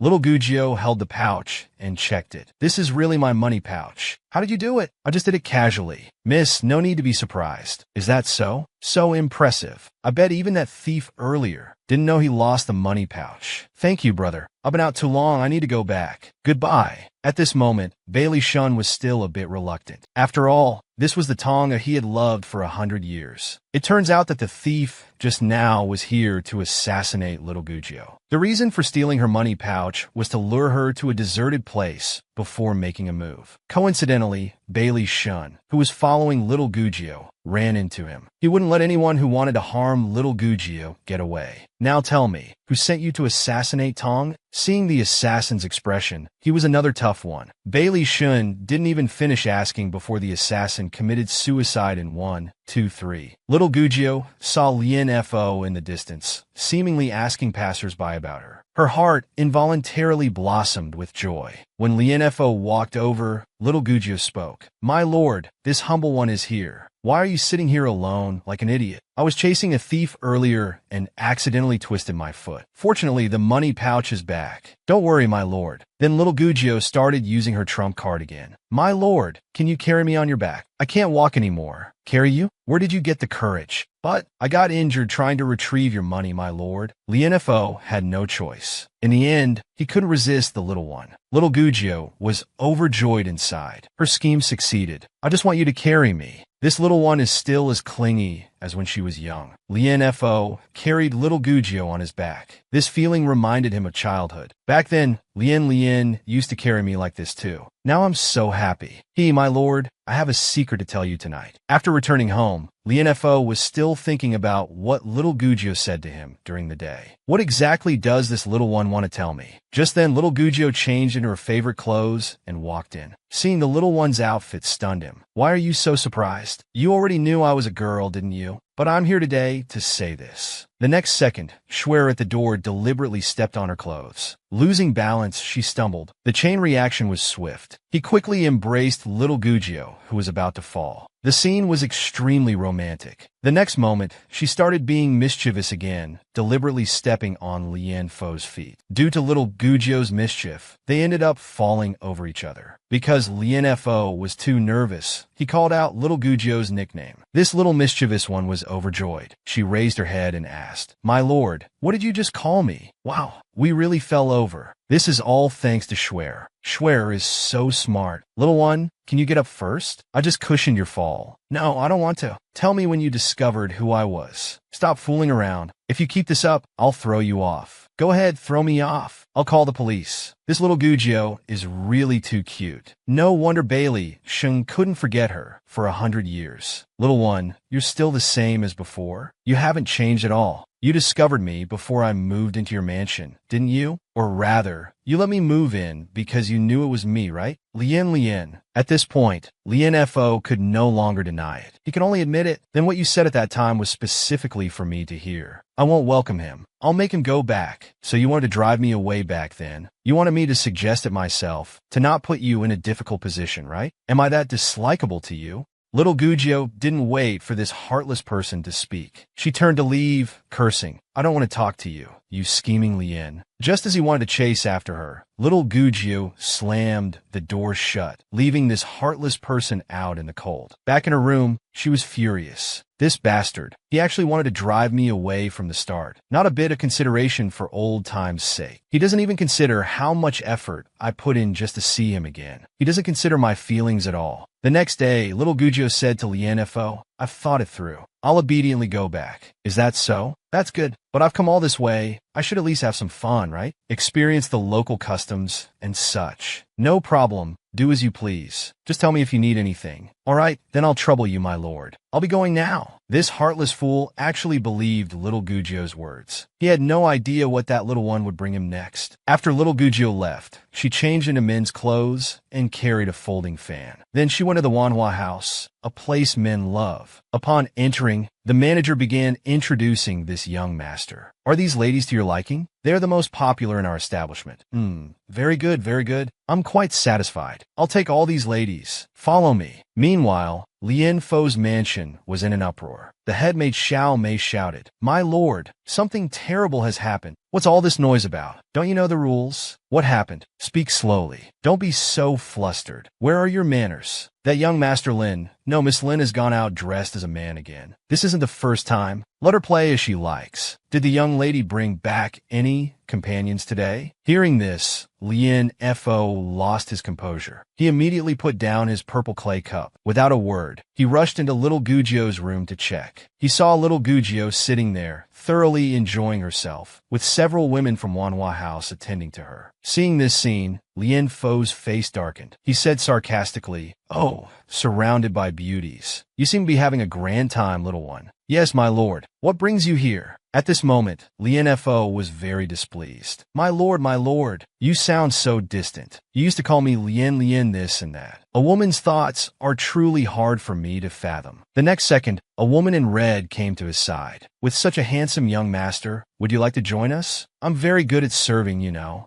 Lien Fo pushed away the woman's hand, saying, "How dare you? Insolent!" He shoved her away. "Get away from me. You, a woman of ill repute, are not worthy to touch me." Little Gugio pretended to be confused. "My lord, what are you doing? My lord, don't you think you're going too far now?" "Too far? I can go even further, little one. Would you like to try?" "Guards, drag all these people out for me. Don't let them sully my home." Little Gugio, seemingly not satisfied with the chaos, intervened. "Wait, you can't take them away." Lien Fo's eyes widened, instantly enraged. He hoisted little Gugio over his shoulder and said, "Air Pang, quickly drive them out. Right now. Hey, stop. Where are you taking them?" He entered the room and threw her onto the bed. Little Gugio, still defiant, said, "Yuchi Lien Fo, what do you mean by this?" "Little one, that's what I should be asking you." "Ask me what? Didn't you say I could play however I wanted?" The next second, Lien Fo moved closer. It seemed he had tasted sweetness last time and wanted more. Playing should have limits. You're clearly just causing trouble. At this moment, little Gugio smiled smugly. Lien, could it be that you're jealous? You look just like a cuckold right now." These words stunned Lien Fo for a moment. Then he pinned little Gugio down on the bed and spanked her. "I'll teach you to talk nonsense. Do you dare to speak nonsense again? If you keep misbehaving, I'll make your bottom bloom like a flower. All right, little one, you better reflect on your actions. I have important matters to attend to.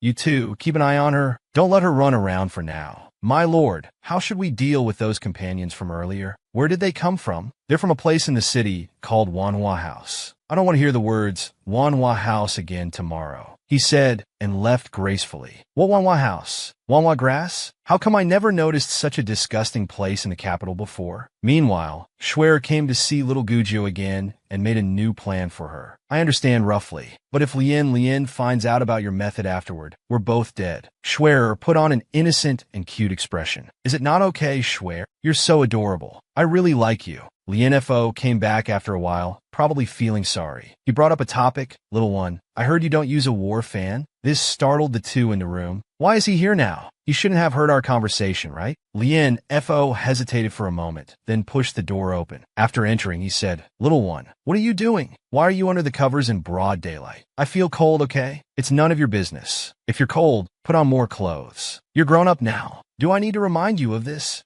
And why aren't you eating? Is the food not to your liking? My lord, you're so busy. There's no need to worry about such trivial matters for me. Little Gujio thought, you regret hitting me, don't you? Surely you do. Ha! This little one is clearly still angry with me. How could I forget? This little one holds grudges. I might have been too harsh today. This is medicine for your wounds. Take it. Just as Lien was about to leave, Schwer suddenly sneezed. Lien Fo's eyes widened. Who's here? The next second, Lien pulled off the covers. Xiao Schwer, what are you doing here? Then he picked her up. Didn't I punish you to stay in your room and study? Are you ignoring my words? If you dare run out again, I'll make you copy the scriptures 100 times. Little Gujio chased after them. Wait, you hit me so hard, and you think one bottle of medicine will make it okay? I'm bleeding. Little one, even if I was a bit harsh, it couldn't possibly have broken your skin. As the three of them were struggling, blood actually dripped out. Lien shouted, Pang, quickly call for the imperial physician. Little Gujio was a bit confused. Could it be that my period has come? After examining, the imperial physician said, My lord, this young lady is perfectly fine. Please don't worry. If she's fine, why is she bleeding? My lord, are you sure that blood is from the young lady? Lien asked the little one with a serious face. Are you sure you don't have any wounds on your body? Really, I don't. I don't know what's going on either. It's good that you're fine. If something happened to you while under my care, it would be troublesome. This sounds strange. Although he's concerned about me, it feels like I'm a big burden to Lien. All right, everyone leave. Xiao Mei, take Schwer back first. I have something to tell you.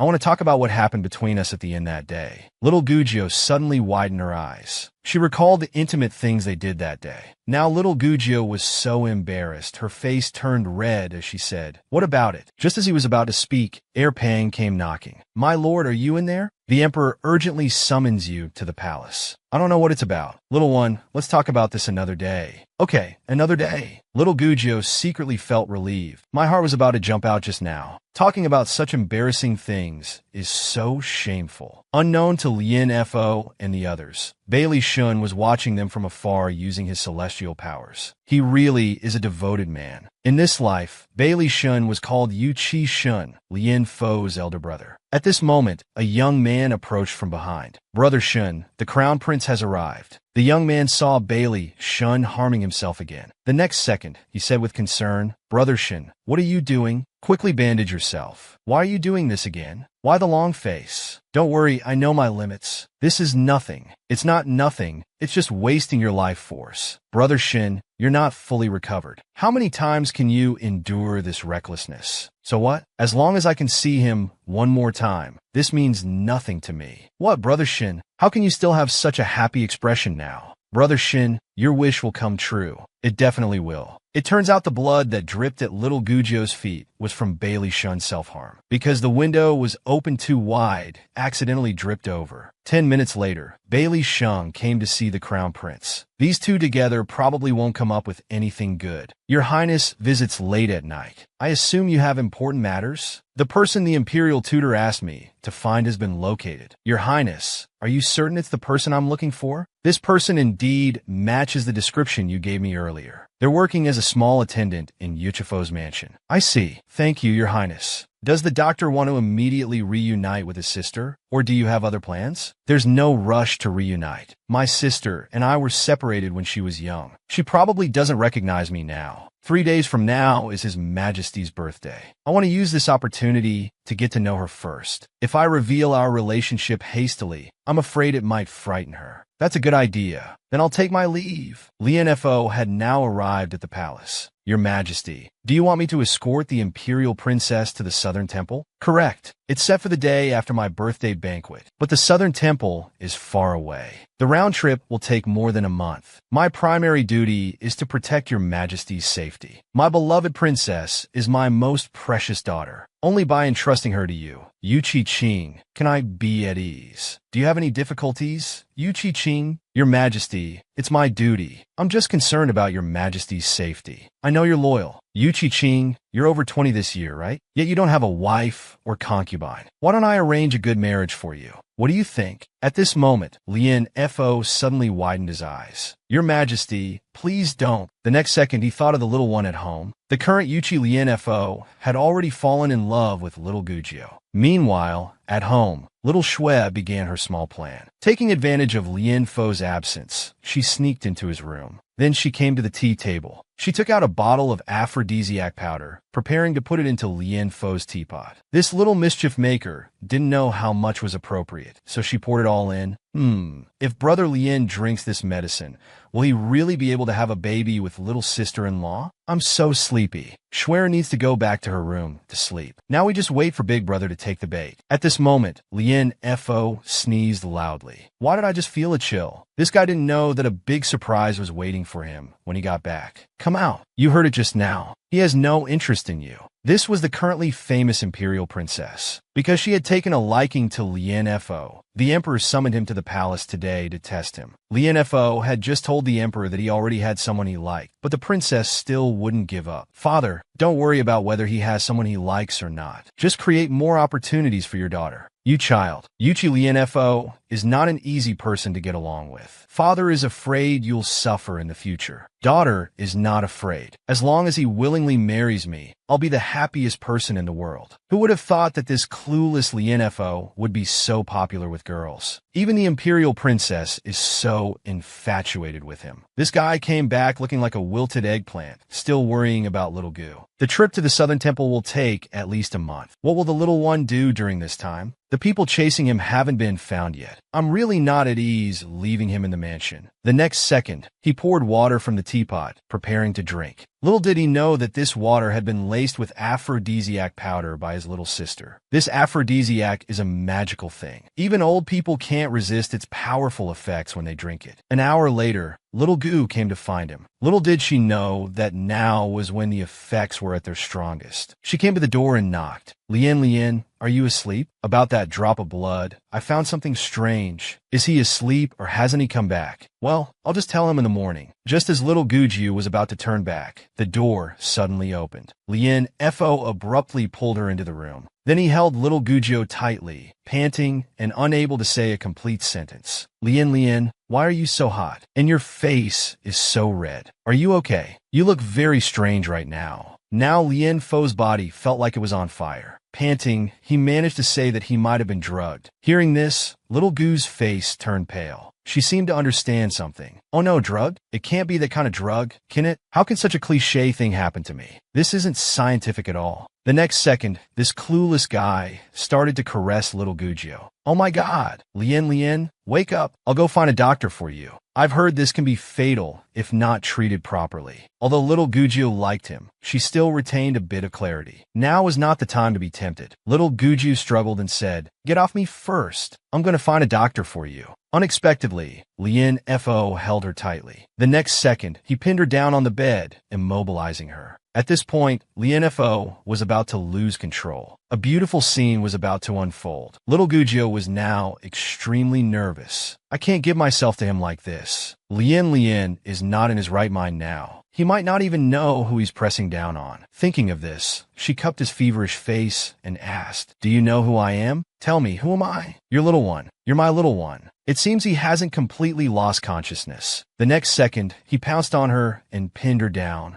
The little one was still having an internal struggle. What should I do? Should I push him away and find a doctor? But he's my beloved Lien. Then this clueless Lien FO tore her clothes. "No, I can't just give myself away like this. Lien, are you sure you want to do this?" At this moment, Lien FO seemed to hear what the little one said. Then he stabbed himself with a knife, using pain to control his consciousness. Seeing her beloved person hurt himself, little Goo was instantly shocked. This guy instantly became like a wilted eggplant. The next second, he dragged his injured body and ran out. Little Goo, not even properly dressed, hurriedly chased after him. Because Lien FO ran too fast, the little one couldn't keep up. She could only follow the blood trail. Chasing to the riverside, she saw Lien FO jump in. She immediately jumped in after him, forgetting that she couldn't swim. It turns out that when you encounter true love, you can indeed disregard your own life. After jumping in, she realized she couldn't swim. She could only cover her nose and hold her breath. Fortunately, Lien FO regained consciousness at this time and held little Gugio. Then he carried her up. "Little one, even at a time like this, can't you give me less to worry about?" After reaching the shore, little Gugio's first concern was his wound. Indeed, people in love always put each other before themselves. This is truly seeing true feelings in adversity. After coming ashore like two drowned rats, they both cared for each other first. It was incredibly romantic and heartwarming. When little Gugio was about to check his wound, Lien FO stopped her. The next second, he turned away. The reason was that the effects of the aphrodisiac hadn't completely worn off. In this state of heightened passion, any physical contact might be hard to control. Then Lien FO went back into the water. Staying in the water would make him more clear-headed. But how could little Gugio watch her beloved person soak in the water with an injured body? She tried to pull him up. Lien, your wound shouldn't be in the water. It's not good for you.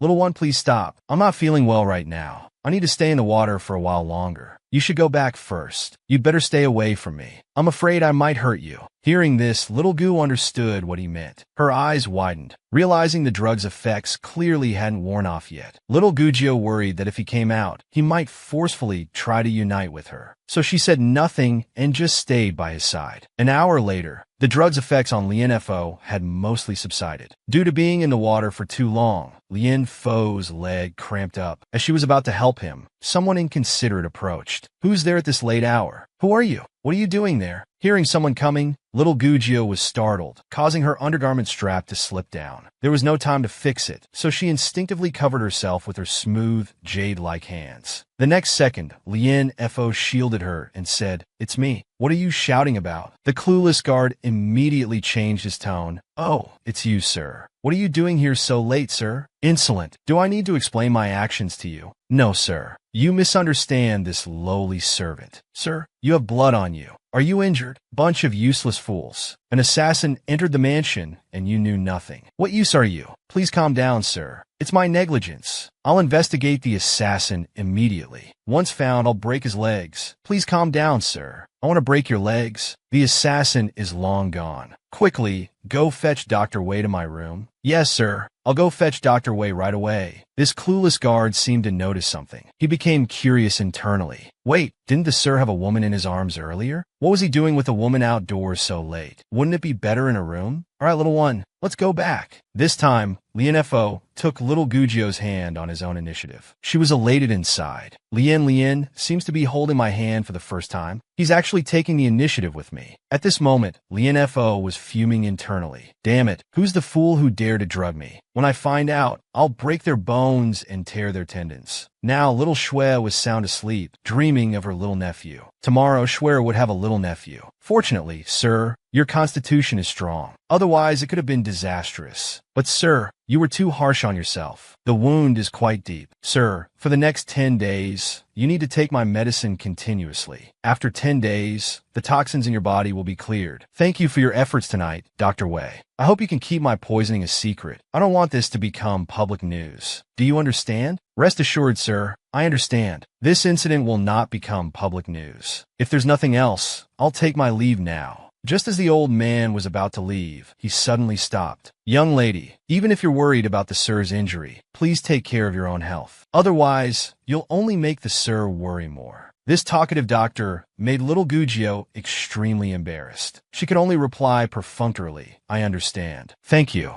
After Dr. Wei left, Lien Fo suddenly widened his eyes. He just realized that little Gugio had run out barefoot. The next second, he pressed her onto the bed. This time, it wasn't to unite with her. Instead, he tenderly caressed her feet, saying, You silly girl, running out without shoes. Look at the state you're in. Your feet are all scratched up. Little one, this time, I've caused you trouble. All right, don't be so reckless in the future. You don't even know how to take care of yourself. The mighty commander of the Imperial Guards was so attentively caring for a young woman. This moved little Gugio immensely, filling her with happiness. In this moment of blissful happiness, little Gugio recalled her childhood. Lien, I suddenly remembered when I twisted my ankle as a child. You were quite upset and scolded me then. That's because you were such a little fool back then. All right, go take a bath now. Then get some rest early. Someone come and prepare. Assist the lady in bathing and changing clothes. Be careful with the wounds on her feet. Their every move was observed by Bailey Shun's subordinate. This lovesick Bailey Shun had his man monitor little Gugio. Fearing she might encounter danger again, this subordinate felt sympathy for Bailey Shun. Seeing him heartbroken every day for little Gugio who didn't love him back, he felt incredibly sorry. So he decided to keep what he just saw a secret. Otherwise, Bailey Shun would suffer even more if he knew.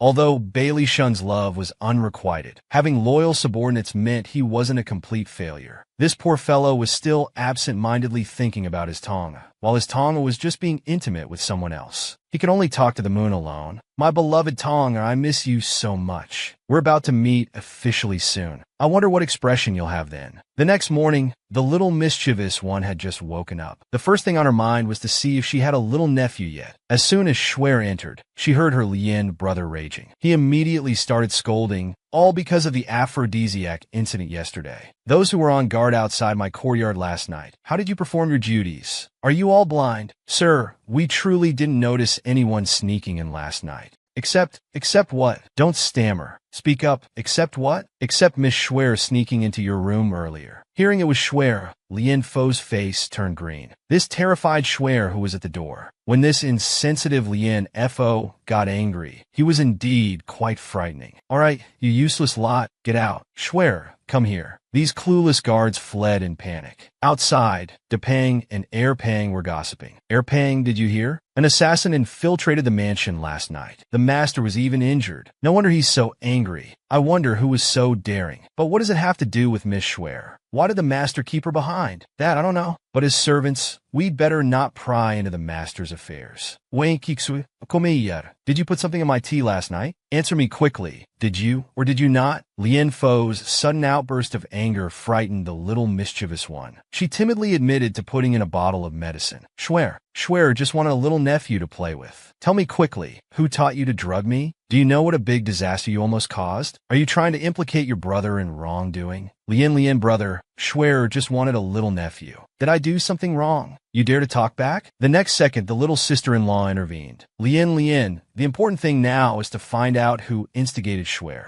We can punish her later. Fine, let's hear what this little girl has to say. Little Schwer, tell your Lien brother what happened. 5 minutes later, little Schwer explained the situation to Lien Fo. It turned out a young eunuch in the mansion gave Schwer the medicine. This foolish girl was actually used by someone. She almost caused me to unite with that summer guy. It's infuriating. Lien brother, please don't be angry. Schwer knows she was wrong. I won't dare to do it again. Okay, Yuchi, Schwer is confined from today. She's not to come out without my orders. If she offends again, she'll be sent away immediately. Little Schwer, let me take you back to your room first. Stop crying. Guards at the door, come in. Did you hear everything clearly just now? I'm giving you 3 days. No matter what method you use, you must make that eunuch talk. Find out who's behind him. Once found, execute them by Ling Chi. Just after the young eunuch left, the little miss came back again. What were you resisting last night? You should have taken advantage of that heartless fool's drug and just united with him. Wouldn't that have been perfect? Lien, I brought the medicine box. Look, your wound has opened again. Let me help you bandage it. Schwer already knows her mistake. Don't be angry with her anymore. If I don't teach her a lesson this time, I'm afraid she might be in mortal danger if she encounters ill-intentioned people in the future. I knew it. You wouldn't really be angry with Schwer. Lien, you're such a good brother. I've thought about what happened before. Little one, I will take responsibility for you.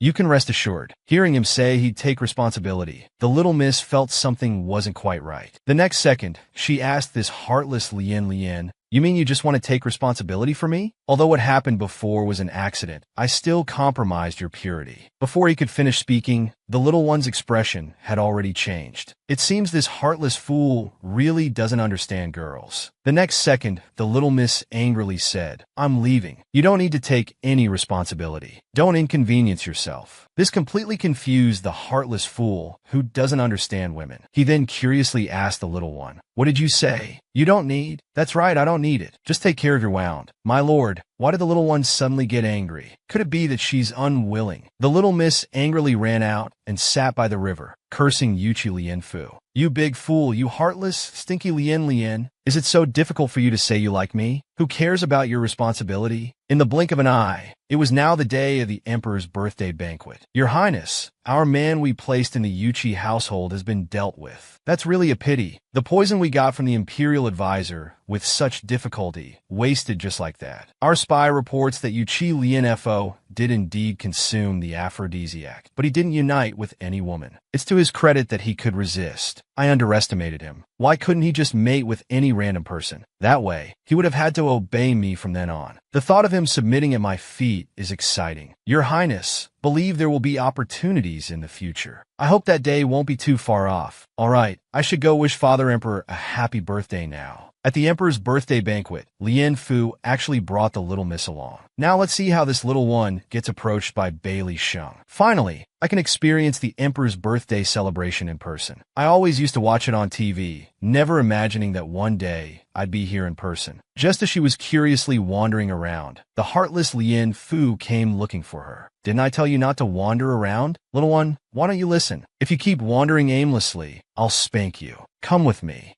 Little one, why have you been giving me the cold shoulder these past 2 days? What's bothering you? I'm not doing anything. Are you just making conversation? You say you're not, but you clearly are. Do you take me for a fool? Well, I feel like you're not paying much attention to me. Lien, do you care whether I pay attention to you or not? This heartless fool didn't know what to say again. He's really someone who won't move forward when pushed, but will retreat when pulled. When his mouth stopped moving, the next second his hand started. Just as they were happily flirting, the Jade Princess spotted them from afar. Isn't that Yuchi? Why is she here? Little one, don't be angry anymore. I have to go attend to His Majesty now. Stay put and don't wander around. I'll come back to take you sightseeing when I'm done. Hearing that he'd take her sightseeing later, she immediately reverted to her cute self. Lien, do you really mean it? Then I'll forgive you for now today. Little one, let go quickly. What will people think if they see us like this in public? You surely NFO. I won't let go. I want others to see. What can you do about it? Little one, you're not obedient at all. I must discipline you properly when I have time. Remember, little one, don't wander too far if you play. I'll have someone keep an eye on you. I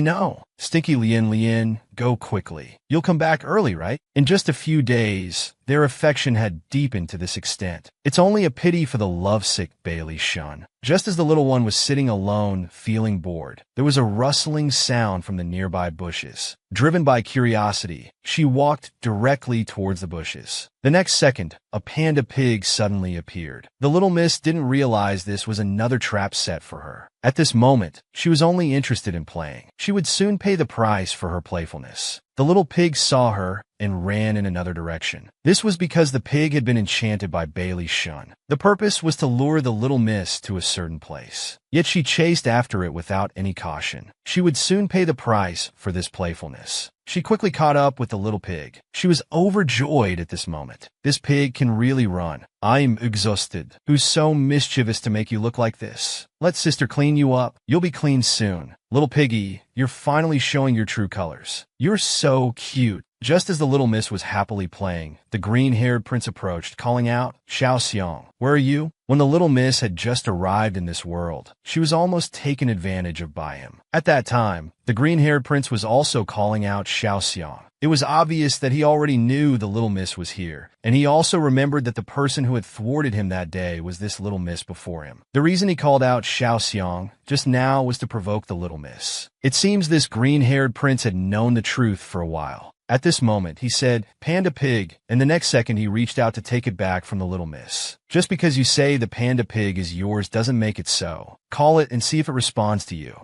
The little miss thought to herself, "I'll pretend I don't know he's the prince for now. It'll be easier to find a way out later." After all, ignorance is innocence. Before the master could speak, the little eunuch interjected, "How dare you? Which palace are you from? Do you know who you're talking to?" At this moment, the green-haired prince remembered something. "I was wondering why you look familiar. Aren't you the imperial advisor's yet-to-be-recognized sister? Miss, your request is quite difficult. She can't speak, so she won't respond no matter who calls her." The next second, the little miss turned to leave. "Then you have no proof. So whoever catches it, keeps it. Farewell." After the little miss left, the green-haired prince couldn't help but laugh. Clearly, he had fallen into her trap. "From now on, you'll live with sister. You weren't with that pervert before, were you? You didn't learn to be a bad little pig, did you?" No sooner had she finished speaking than the little pig bit her. "Little pig, come back here. How dare you bite me? Do you believe I'll eat you? Steamed, boiled, or braised? Take your pick." The next second, Bailey Shin arrived. He then recited an incantation. As a result, the little miss almost fell. Bailey Shin suddenly appeared and caught her. The little miss unexpectedly played the damsel in distress, with very smooth and graceful movements. The next second, he gazed at her affectionately with his green eyes. Tonger's heart was filled with mixed emotions. At this moment, the little miss also remembered who he was. It was the person who helped her retrieve her money pouch last time. Bailey Shun had gone to great lengths to set this up. The next second, he said, "Little miss, do you remember me? Of course, thanks to you for helping me find my money pouch last time. So you're from the palace? The world is really small. We meet again. If I said I came here specifically for you, would you believe me?" The little miss immediately showed a confused expression. Clearly, Bailey Shin's pickup line had failed. Seeing that his approach wasn't working, he quickly changed his tune. "I'm just joking. Did you take it seriously? Are you worried that I have ulterior motives? You're quite vigilant, miss." Unexpectedly, the little miss didn't follow his conversation. "Actually, my friend told me not to wander too far. I should probably head back now. Big brother, until we meet again, I'm leaving," the little miss said and turned to run away. Her retreating figure reminded Bailey Shun of their memories from their previous life. "Third brother, I'm going to the mountain to play with the little fox. No need to wait for me for dinner." "Tonga, you always leave in such a hurry. You never turn back to look at your third brother one more time. Brother will let you know, compared to that little beast, who is more worthy of your trust." After saying this, he drew a crack in the air. The little miss couldn't have imagined that. Without her knowledge, she had already returned to reality. This man in black was following the little miss and saw what Bailey Shin had done. "This is incredible. Was that sorcery? I must hurry back to report to Lord Yuchi. Miss Lin might be in danger. This is terrifying." At this moment, Bailey Shun suddenly stopped. The man in black was instantly killed by Bailey Shun without even noticing. This wasn't surprising. After all, Bailey Shun was no ordinary person. As the third young master of the Bailey family from the celestial realm, how could a mere mortal escape his perception? The dogs raised by that little beast are truly everywhere. The little miss ran for a while before finally stopping. She noticed something was wrong. "I'm sure this was the way back. Why can't I get out now? Oh right, didn't Lien send guards to follow me? Hey, whoever's following me, come out. Don't hide. I'm lost. Why is there no one? It's so quiet here, not even the sound of insects. Where on earth am I?" "Father Emperor, this is the Coral Night Pearl I'm giving you. Do you like it?" "Father Emperor, I prepared this especially for you." At this time, Air Pang reported the situation of the little miss to Lien Fo. The next second, Lien Fo's expression changed dramatically. "What? Are you sure? We've lost contact with Miss Lin for an hour now. We can't find her anywhere. It seems the guard is already gone. I'll go take a look. If His Majesty asks, you know how to answer, right? Don't worry, sir. Flattery is my specialty. The next second, Lien Fo went to search for the little Miss's disappearance site. Looking at his expression, it was truly heartbreaking. Perhaps only he knew what it felt like to have a loved one go missing. Why do I have such a bad feeling? Little one, please don't let anything happen to you. The little miss really couldn't find her way back, so she could only wait on the side for Lien Fo to find her. She was still unaware that someone was manipulating things behind the scenes. At this time, Bailey Shun was using celestial arts to watch the little miss from afar. The next second, his servant came over. Brother Shin, how is Sister Tongo? When can I go over? Wait a bit longer. How's the situation with that little beast now? Don't worry, Brother Shin. They just discovered Sister Tonger is missing at the bath. We have plenty of time. Sister Tonger is still the same as before, staying calm in any situation. No matter how many times she reincarnates, some things in her core never change. Yes, I still hope Sister Tonger can return to us soon. Come on, it's about time. You go to Tonger now. Next, Bailey Shun started to use his flirting techniques again. The hero saving the beauty was about to be staged once more. This stubborn guy probably doesn't know anything else. The little miss was almost falling asleep by now. Suddenly, she heard someone shouting for help. Is anyone there? Help! As a girl full of love. Hearing someone calling for help, the little miss went to check without hesitation. As she got closer, she found it was a little girl. It seems being a celestial is indeed good. Whatever you can think of, you can make happen. Except for flirting. Unexpectedly, this little servant had transformed into the little Miss's childhood appearance. This servant's name was Kaju. Seeing her childhood sister coming, he immediately got into character. Finally, someone's here. Big sister, Juzi is hurt. It hurts so much. The little miss saw the little girl's expression, and her heart skipped a beat. This child's expression is so familiar. It's exactly like mine when I was little. Then, without thinking much, she walked forward. Are you called Juzi? Oh, your foot is injured. Little sister, how did this happen? I was running out to play earlier and got caught in a trap. Luckily, I pulled back quickly. Oh my goodness, that must hurt so much. Quick, take off your shoe. Big sister, I can't walk. Can you take me home? I know the way back. Hearing that Kaju knew the way home, the loving little miss agreed without much thought. She carried Kaju on her back and walked in the direction Kaju pointed. Such a loving little miss, no matter who it was. Who could resist liking her? Lien Fo hurriedly went to find the little miss, not expecting to run into the princess who had a secret crush on him. Then the princess asked Lien Fo, Yuchi Lien Fo, where are you rushing off to? Shouldn't you be by Father Emperor's side? Princess, this humble servant has an urgent matter to attend to. I will apologize to His Majesty later. I must take my leave now. The princess knew he was rushing to find the little miss. Feeling jealous, she then held him back, so she prepared to make an issue of it. Wait a moment. What urgent matter? More important than Father Emperor? Could it be for that little palace made from before? These words made Lien Fo's heart skip a beat. Lien Fo was also displeased. He then shook off the princess's jade hand. Your Highness, as a noble princess, it's inappropriate for you to be so familiar with this humble official. Seeing Lien Fo's attitude towards her, the princess was instantly shocked. Yuchi Lien Fo, stop right there. You're not leaving until you explain yourself clearly to me today. Meanwhile, on the little miss's side, she had been led by Kaju to a beautiful pavilion. The little miss curiously asked Juzi, is this where you live? It's quite elegant. But why isn't anyone here? We should quickly find a doctor for your family to see you. Big sister, are you leaving? Don't worry, little sister. I'll hand you over to your family before I go. Little one, tell big sister, how old are you this year? Just as they were talking, little Kaju suddenly widened her eyes and said, Big sister, behind you. The next second, the little miss curiously turned her head. She was so frightened that she didn't know what to do.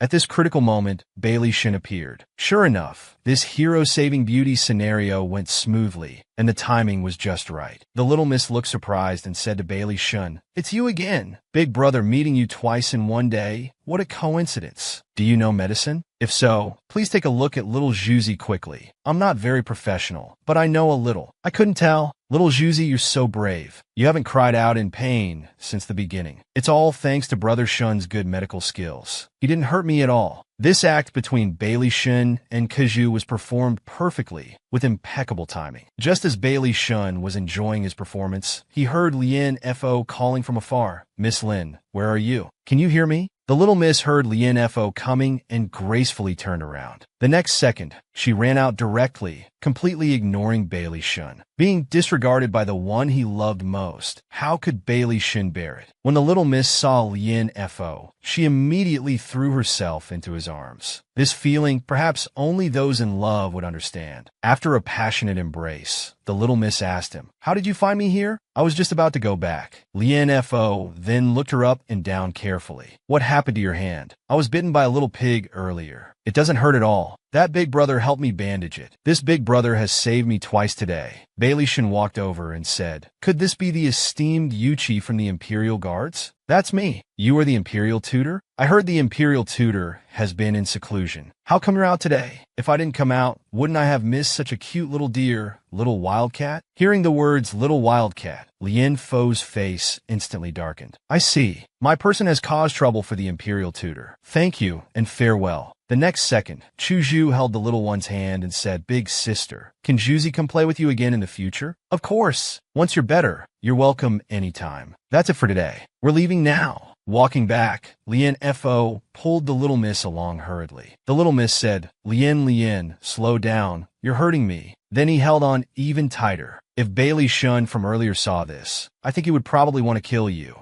At this moment, Lien Fo suddenly stopped and said seriously, "Don't get close to the Imperial Tutor in the future." "What's wrong? Don't you like him?" "Just listen to me. Don't get close to him. Understand?" The little miss had never seen him so nervous. She continued to ask, Lien, what's really wrong?" Lien Fo turned and suddenly hugged the little one. "I'm sorry, that Imperial Tutor just now. He gave me a very dangerous feeling. A very bad feeling. It's as if he could snatch you away from me at any moment." In the evening, Bailey Shun thought about what Lien Fo said during the day and angrily trashed his room. He was cursing, "Damn little beast. What do you mean, your person? How could my tongue e'er be yours? Sooner or later, I'll kill you again. Let's see if you'll have the same luck escaping death as last time." They walked to a quiet place and stopped. The little miss lowered her head and shared her thoughts. "Actually, I felt that big brother from earlier was a bit strange, but I can't pinpoint exactly how. But oddly enough, although he felt strange, I didn't think he would harm me. This feeling is really inexplicable. Do you have feelings for him?" "Not really. Just felt closer than to ordinary people. But if you don't like him, I believe you have your own reasons." These two lovebirds were showing affection in the palace like this. When they get to the emperor later, they might face jealousy from certain people. Arriving at the emperor's place, the corrupt officials were flattering him, wishing your majesty longevity and good health. "All right, all rise. Today, my beloved officials need not be bound by the formalities between ruler and subject." Meanwhile, Princess Yu was still bothered by what happened with Lien Fo earlier. The next second, she unconsciously bit her lip, recalling what had happened. The princess's love for Lien Fo was so deep that even at the emperor's birthday banquet, in such a lively environment, she was completely distracted. "Yuchi, I'm a princess of this country after all. How dare you treat me like this?" "So, what if you're a princess?" "I only take orders from His Majesty. Whether you're a princess or a noble lady, a maid or a fly, there's no difference in my eyes." Hearing this, the princess was shocked. She then prepared to kneel and beg for love. Seeing a princess of a country about to become a lovesick puppy, Lien Fo quickly stopped her. "Please, your highness, don't do this. You still represent the royal family's face. Your current state is too unsightly. I don't like lovesick puppies. I prefer to be one. A mere imperial guard being so insolent before a princess." The princess was almost driven to a breakdown. Lien Fo's sarcasm continued. "I have one last thing to remind the princess. What I don't want to do, even His Majesty can't force me. I take my leave. Princess, take care of yourself." Thinking of this, Princess, you could only sigh. After all, in the world of lovesick puppies, everyone is pitiful and pathetic. Even the divine Bailey Shun was no exception. At this time, a small eunuch timidly approached the emperor. "Your Majesty, Imperial Tutor Bailey Shun has arrived." "I, Bailey Shun, wish your Majesty all the best and longevity like the southern mountains." "Imperial Tutor, no need for formalities. Please, take a seat. We thought the Imperial Tutor was still in seclusion. Seeing you today is truly a pleasant surprise. Thank you for your Majesty's kindness. I am unworthy. As they were about to arrive at the emperor's birthday banquet, Lien Fo didn't forget to instruct the little miss. Little one, remember, in a moment, just blend in with the palace maids behind me. Then I'll go first. Take care of yourself. Later, the little miss arrived at the banquet and found Bailey Shun was also there. Out of gratitude, she approached to talk to him. After all, this person had saved her 3 times. Big brother, this is our 3rd meeting today. Because it was a public occasion, Bailey Shun only smiled politely. The little miss's arrival did attract the attention of several people. It's that little hussy. How did this dead palace maid get here again? Hey, the little thief who stole my perfume is here. There'll be a good show soon. The little miss came to Lien Fo, and even in such occasions, she didn't forget to flirt. Then she said, "My lord, do you need more wine?" This little smooth talker, really acting like a palace maid. "Fill it up for me." He, playing a palace maid, then you should act like one, right? "My lord, this green." The crown prince saw how happy the little miss was and felt quite displeased. The next second, he started stirring up trouble. "Father Emperor, besides your majesty's birthday, there's another joyous occasion today. Crown prince, tell us, what other joy is there? Share it so all our beloved officials can rejoice on our behalf." This joy is that the imperial tutor has finally found his long-lost sister, Bailey. Imperial tutor, is this true? In response to your majesty, it is true. And according to my calculations, my sister Bailey Tong is among those present here. Imperial tutor, don't keep us and our beloved officials in suspense. Surely you have a plan in mind. No need to keep us guessing. Your majesty is wise. First, using my blood as a guide, it will form into an aura. This blood aura will naturally find the person connected to my bloodline. Now we just need to wait. The little miss was still standing among the palace maids. At this moment, she felt amazed. How magical. Is this what they call supernatural power? Look, the blood aura is going in that direction. Meanwhile, Lien Fo was completely bewildered, not knowing what to do. The blood aura indeed floated to the little miss. She now became the center of attention as the imperial tutor's sister. The little miss was even more at a loss. How is this possible? What's going on? The next second, Bailey Shun directly reached out his hand, imagining their past in the celestial realm, and said, "Child, come to brother. We'll never be apart again. All right? From today on, you'll be called Bailey Tong. From now on, you're part of the Bailey family. Third brother swears to protect you forever and ever. Never leave brother again. Don't make brother sad anymore. All right." At this moment, the little miss widened her eyes, seeming to have some kind of feeling. Why do I suddenly feel so sad inside? I can't possibly be his sister. But if I say something that would make him sad, I can't utter a single word. Just as the little miss had 1,000 questions in her heart, Lien Fo finally made his move. The next second, he explained the situation to the emperor. "Your Majesty, I believe the imperial tutor must be mistaken. This little palace maid was brought into the palace by me just today. How could she suddenly become the imperial tutor's sister? Indeed, this woman's beauty is mediocre at best, incomparable to the imperial tutor's aura. It's truly a mismatch. As they say, everything is predestined. If Lord Yuchi hadn't brought Tonga here today, I wouldn't have recognized my sister. Could this not be something the imperial tutor planned in advance? I don't quite understand Lord Yuchi's words. I only wish to reunite with my long-lost sister. What's improper about that? Your Majesty, this woman's name is Lin Gugio. I brought her before you today for another matter. I wish to request your Majesty to bestow marriage upon us." Hearing the words bestow marriage, Bailey Shun became so angry that he started to harm himself again. This green-haired crown prince, always stirring up trouble. Next, he also got involved. "Father Emperor, I also think Lord Yuchi's marriage proposal is inappropriate." This gave the emperor a headache. This wasn't a joyous occasion. It was simply troublesome. Then the emperor said, "Crown Prince, what insight do you have? This woman and I have already privately pledged ourselves to each other. This jade pendant is the token of our love that she gave me. I ask Father Emperor to examine it." Seeing the jade pendant, Lien Fo and the little miss pondered. How did the jade pendant given to the little one end up in Su Qingrong's hands? The jade pendant I hung before was actually cut off by this green turtle. What should I do?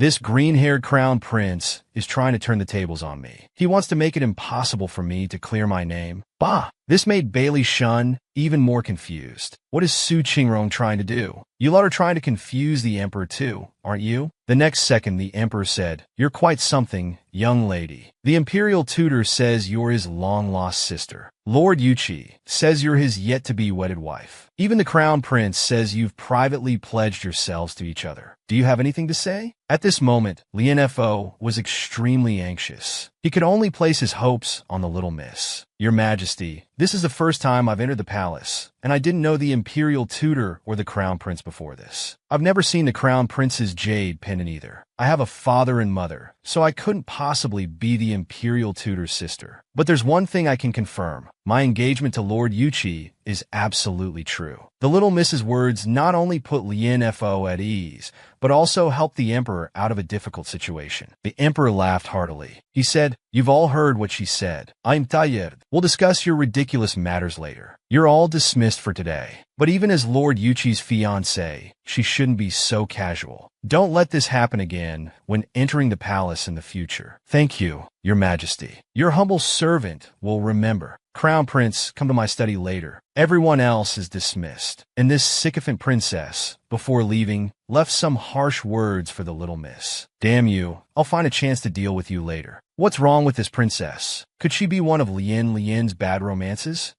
Definitely. Now most people had left. At this time, Lien Fo walked up to the green-haired crown prince. "Crown Prince, please wait." This green-haired one was still arrogant. "Zhuang Xiong Yuqi, do you have business with me? I didn't expect your highness to have such thoughts about this humble servant. This humble servant doesn't remember giving his jade pendant to your highness." This left the green-haired crown prince fuming with no comeback. "What's the matter, your highness? Can't bear to part with this humble servant's jade pendant. If the crown prince likes it so much, I can gift it to you." Lord Yuqi sure knows how to joke. There must be a misunderstanding here. Perhaps. Now it's returned to its rightful owner. "Thank you, your highness." This little miss was quite mischievous. Before leaving, she gave the green-haired crown prince the middle finger, bringing a 21st century gesture to ancient times. The green-haired crown prince looked at his middle finger, very confused. What did it mean? Could it be that she liked using this finger? The jade pendant dropped by the assassin that night was Yuqi's. This means the person that night was sent by Yuqi. I must get to the bottom of all this. Bailey Shun seemed to have other strategies. The attendant beside him asked, "Brother Shin, what about Sister Tong Air?" "Don't worry, go back and prepare first. There will be a need for you to appear later." After returning to his residence, Lien Fo began discussing the recent events with the little miss. Lien, isn't it strange? The place where I was bitten by the pig earlier has healed. Does that imperial tutor really know magic or something? By the way, little one, today I requested the emperor to bestow marriage, and you publicly confirmed our engagement. Was it of your own free will, or was it just an expedient measure to allay his majesty's concerns? I said before that I would take responsibility for you. I don't know why you were so angry, but I meant every word I said. The little miss opened her eyes wide, thinking, this guy still hasn't said he likes me. His emotional intelligence is unbelievably low. The next second she said, "No flowers, no ring, nothing at all? It's too unromantic. I refuse." This confused the emotionally unintelligent Lien Fo again. He then asked the little miss in surprise, "Why is that? My lord is so smart. Why don't you think about it yourself? I'm going back now." "Little one, wait. You're not just teasing me, are you? Do you want to see me make a fool of myself?" "I'm not." "My lord, you're overthinking it." "Little one, wait a moment. I haven't settled the matter of the jade pendant with you yet. How did it end up with Su Qinglong?" "My lord, please speak properly. Don't pull and tug at me. If you don't tell the truth, I'll kiss you." It seems that the clueless Lien Fo had indeed tasted sweetness. This time he actually took the initiative to kiss. The passionate little miss couldn't resist either. Before Lien Fo could make a move, she took the initiative and kissed him. After a passionate kiss, the little one explained the whole story of the jade pendant to this clueless man. "You actually fell into his bathtub? Didn't you see him bathing then?" No. I ran out before that. Lien, I'm tired. let me lie on your leg for a bit. Lying on Lien Fo's leg, the little miss felt so comfortable. She fell into a perfect sleep a minute later. While the little miss was asleep, Lien Fo gently whispered in her ear, "Little one, I know what you want to hear. Later, I'll give you a big surprise. But before that, there are some issues I must deal with first." Late at night, Lien Fo came to the palace alone. He came to settle accounts with Imperial Consort Xiao, because he had discovered in secret that she had sent people to assassinate the little miss multiple times. The next second, he put a long sword to Imperial Consort Zhao's neck. He said, "Your Highness, still awake at midnight? You're in good spirits. Lord Yuqi is already here. Why bother hiding? After all, a weak woman poses no danger." Then Lien Fo lowered his sword. "Since you know it's me, it seems your Highness is prepared. Did Su Qingrong send you to kill me? Wasn't killing my brother's entire family enough? Whether it's true or not, does it make any difference to your Highness? You're in league with Bailey Shin and Su Qinglong, aren't you? His Majesty, just because of a few slanderous words from the Imperial tutor, banish me to the cold palace and won't let Yaoer see me. That troublemaker Su Qingrong, I shouldn't have been soft-hearted and spared her back then." Lien Fo didn't know about this. Imperial Consort Xiao was banished to the cold palace because of Bailey Shun. The next second, she said, "How can a child born of that foreign seductress be fit to be the crown prince?" Imperial Consort Xiao, now realizing that Lien Fo wasn't on the crown prince's side, began to beg, "Lord Yuqi, please spare my Yaoer. As long as you spare Gui Yaoer, I'd rather die. I won't follow Su Qinglong's path anymore. Rest assured, your Highness, I won't let the crown prince harm Su Yao." Hearing this, Imperial Consort Xiao seemed to relax a bit. "Lord Yuqi, do you mean what you say? I always keep my word. I will ensure he grows up safely. The Xiao family thanks Lord Yuqi." Lien Fo didn't deny Imperial Consort Zhao's words. He just left 3 chi of white silk and said, "Your Highness, take care of yourself." Then he turned and left. At this moment, Imperial Consort Xiao called out to Lien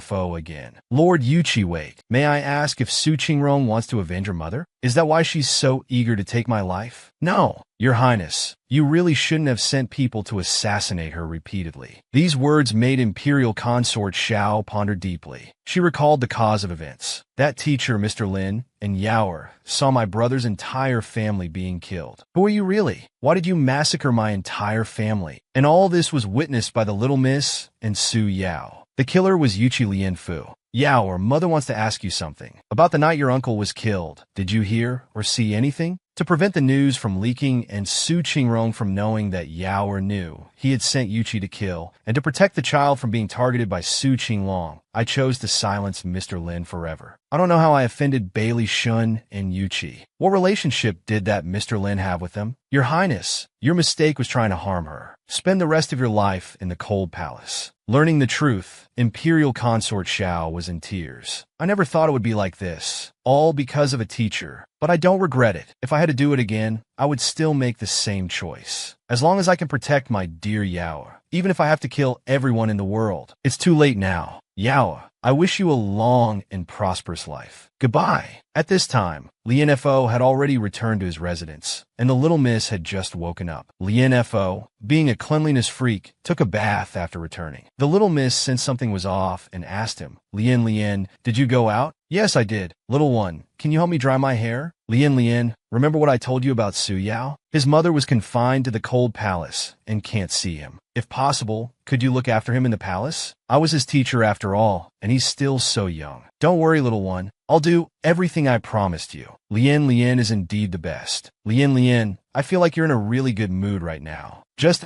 so. The reason Lien Fo was in a good mood was that he had eliminated the person who wanted to kill the little Mrs. Uncle. He felt relieved from the bottom of his heart. However, soon it was time to escort Princess Yujia to the Southern Kingdom Temple. For this escort mission, Lien Fo really brought the little miss along. Now everything is ready, and they're about to depart. But the little miss was in a dilemma. "This is terrible. I can't ride a horse. With my current status as a small attendant, I can't ride in a carriage either. I'll have to walk." But how could Lien Fo let his little darling suffer? Just as the little miss was troubled, Lien Fo's hand reached out. After getting on the horse, the little miss asked Lien Fo, Lien, aren't you afraid people will gossip if you carry me like this? Our affair is already the talk of the entire palace. This won't make much difference. Just as Lien Fo was about to speed up, the sycophant Bailey Shun appeared again. Lord Yuchi, please wait. What is it, Imperial Tutor? I need to escort the princess. Don't delay us. The journey to the Southern Kingdom Temple is long. Please take care of the child for me. My people will take care of him. You needn't worry, Imperial Tutor. Also, I've told you, Imperial Tutor, you've mistaken him. He's not your sister. I know who he is and where he's from better than you do. After saying this, Bailey Shun walked over. He held the little miss's hand, seemingly intending to say goodbye. This angered Lien Fo, who could only glare fiercely at Bailey Shun. The sycophant ignored him and continued talking to his sister. Remember, no matter when, your brother will always protect you. After saying this, he let go of the hand, and without Lien Fo knowing, he secretly slipped an amulet to the little miss. Poor Bailey Shun, watching the person he loves being embraced by another man and leaving, yet he could do nothing about it. The little miss secretly looked at the amulet Bailey Shun gave her and pondered. Why did he secretly give me an amulet? Tonga, remember, no matter when, your brother will always protect you. If I really had such a caring brother, that would be quite nice. The green-haired crown prince stood on the rooftop, watching them leave. His curiosity piqued again. This time, I must uncover the secrets of Yuchi and that girl. Lien Fo is quite pitiful too. He finally falls in love with a girl, but everyone seems to have their eyes on her. How can he feel secure? This Schwer from the bathhouse is also troublesome. She actually hid in a box and followed along. I wonder where sister-in-law is now. Otherwise, I could go play with her. Schwer should sleep for a while first. She'll make other plans after waking up. Unexpectedly, Bailey Shun's attendant also followed, and he heard the noise Schwer just made. I think I just heard some movement in this carriage. Coincidentally, they both hid in the same carriage. Never mind. This time, I must improve my relationship with Sister Tonga and get her back to Brother Shung's side quickly. Lien, when you have time, can you teach me how to ride a horse? All right, you little one, why do you suddenly want to learn this? It's still a skill after all. Who knows? It might be very useful to me in the future. All right, I can teach you, but can you learn it? If you can't, then we'll have quite a show to watch. The princess saw the two of them bantering, being incredibly affectionate, and her jealousy flared up again. She immediately started causing trouble, hugging and cuddling on horseback in broad daylight. She's truly a shameless hussy. Lord Yuchi, the princess suddenly has unbearable abdominal pain. Please go check on her quickly. Hearing that Lien Fo was asked to go, the little miss felt annoyed again. What's the use of sending Lien? He's not a doctor. The next second, Lien Fo stated his position. I'm not skilled in medicine. We shouldn't risk the princess's condition. Someone quickly take this maid to see Dr. Su, who's traveling with us. Immediately diagnose and treat the princess. Don't make any mistakes. Yes, sir. The little miss was pleased again. Hey, Lord Yuchi, you're quite bold. You dare to disregard the princess's request. Be careful. She might behead you in anger. I'm really worried for you. All right, stop teasing, little one. Come with me. Didn't you want to learn horseback riding? Let's get you familiar with it first. These two are really romantic, flirting while horseback riding. How joyful. This clueless Lien Fo has learned to be playful from the little miss. When they reached an open area, Lien Fo spurred the horse to tease the little miss. Frightened, the little miss lay flat on the horse, screaming, Lien, I'm about to fall off. Slow down. I'm falling. Stop quickly, please. Stop moving around. I really thought I was going to fall off. You scared me to death. I'm holding you. You won't fall off. Even if you do, you won't get hurt. I'll be your cushion. At this moment, the little miss turned around and felt something under her bottom. She looked down and realized it was Lien Fo's ham. It had risen. Seeing this situation, Lien Fo quickly hugged the little miss's head and said, What are you looking at? You're still a young lady. Aren't you embarrassed? I am not usually like this. Don't get any strange ideas. The little miss said shyly, Lien, it seems you're not as cold as you appear on the outside. You're actually quite passionate inside. The next second, Lien Fo suddenly bit the little miss's ear. It seems these ancient people know how to play too. The little miss shouted, Why are you biting my ear? Lien Fo quickly covered her mouth. If you keep talking nonsense, it won't just be ear biting. Want to try? Damn you, Lien, you're getting bolder. I'm afraid I won't be a match for you in the future. In the evening, they returned to the campsite. As soon as they arrived, a guard reported the situation. My lord, you're finally back. What's the matter? All this commotion is unacceptable. My lord, the imperial princess has disappeared.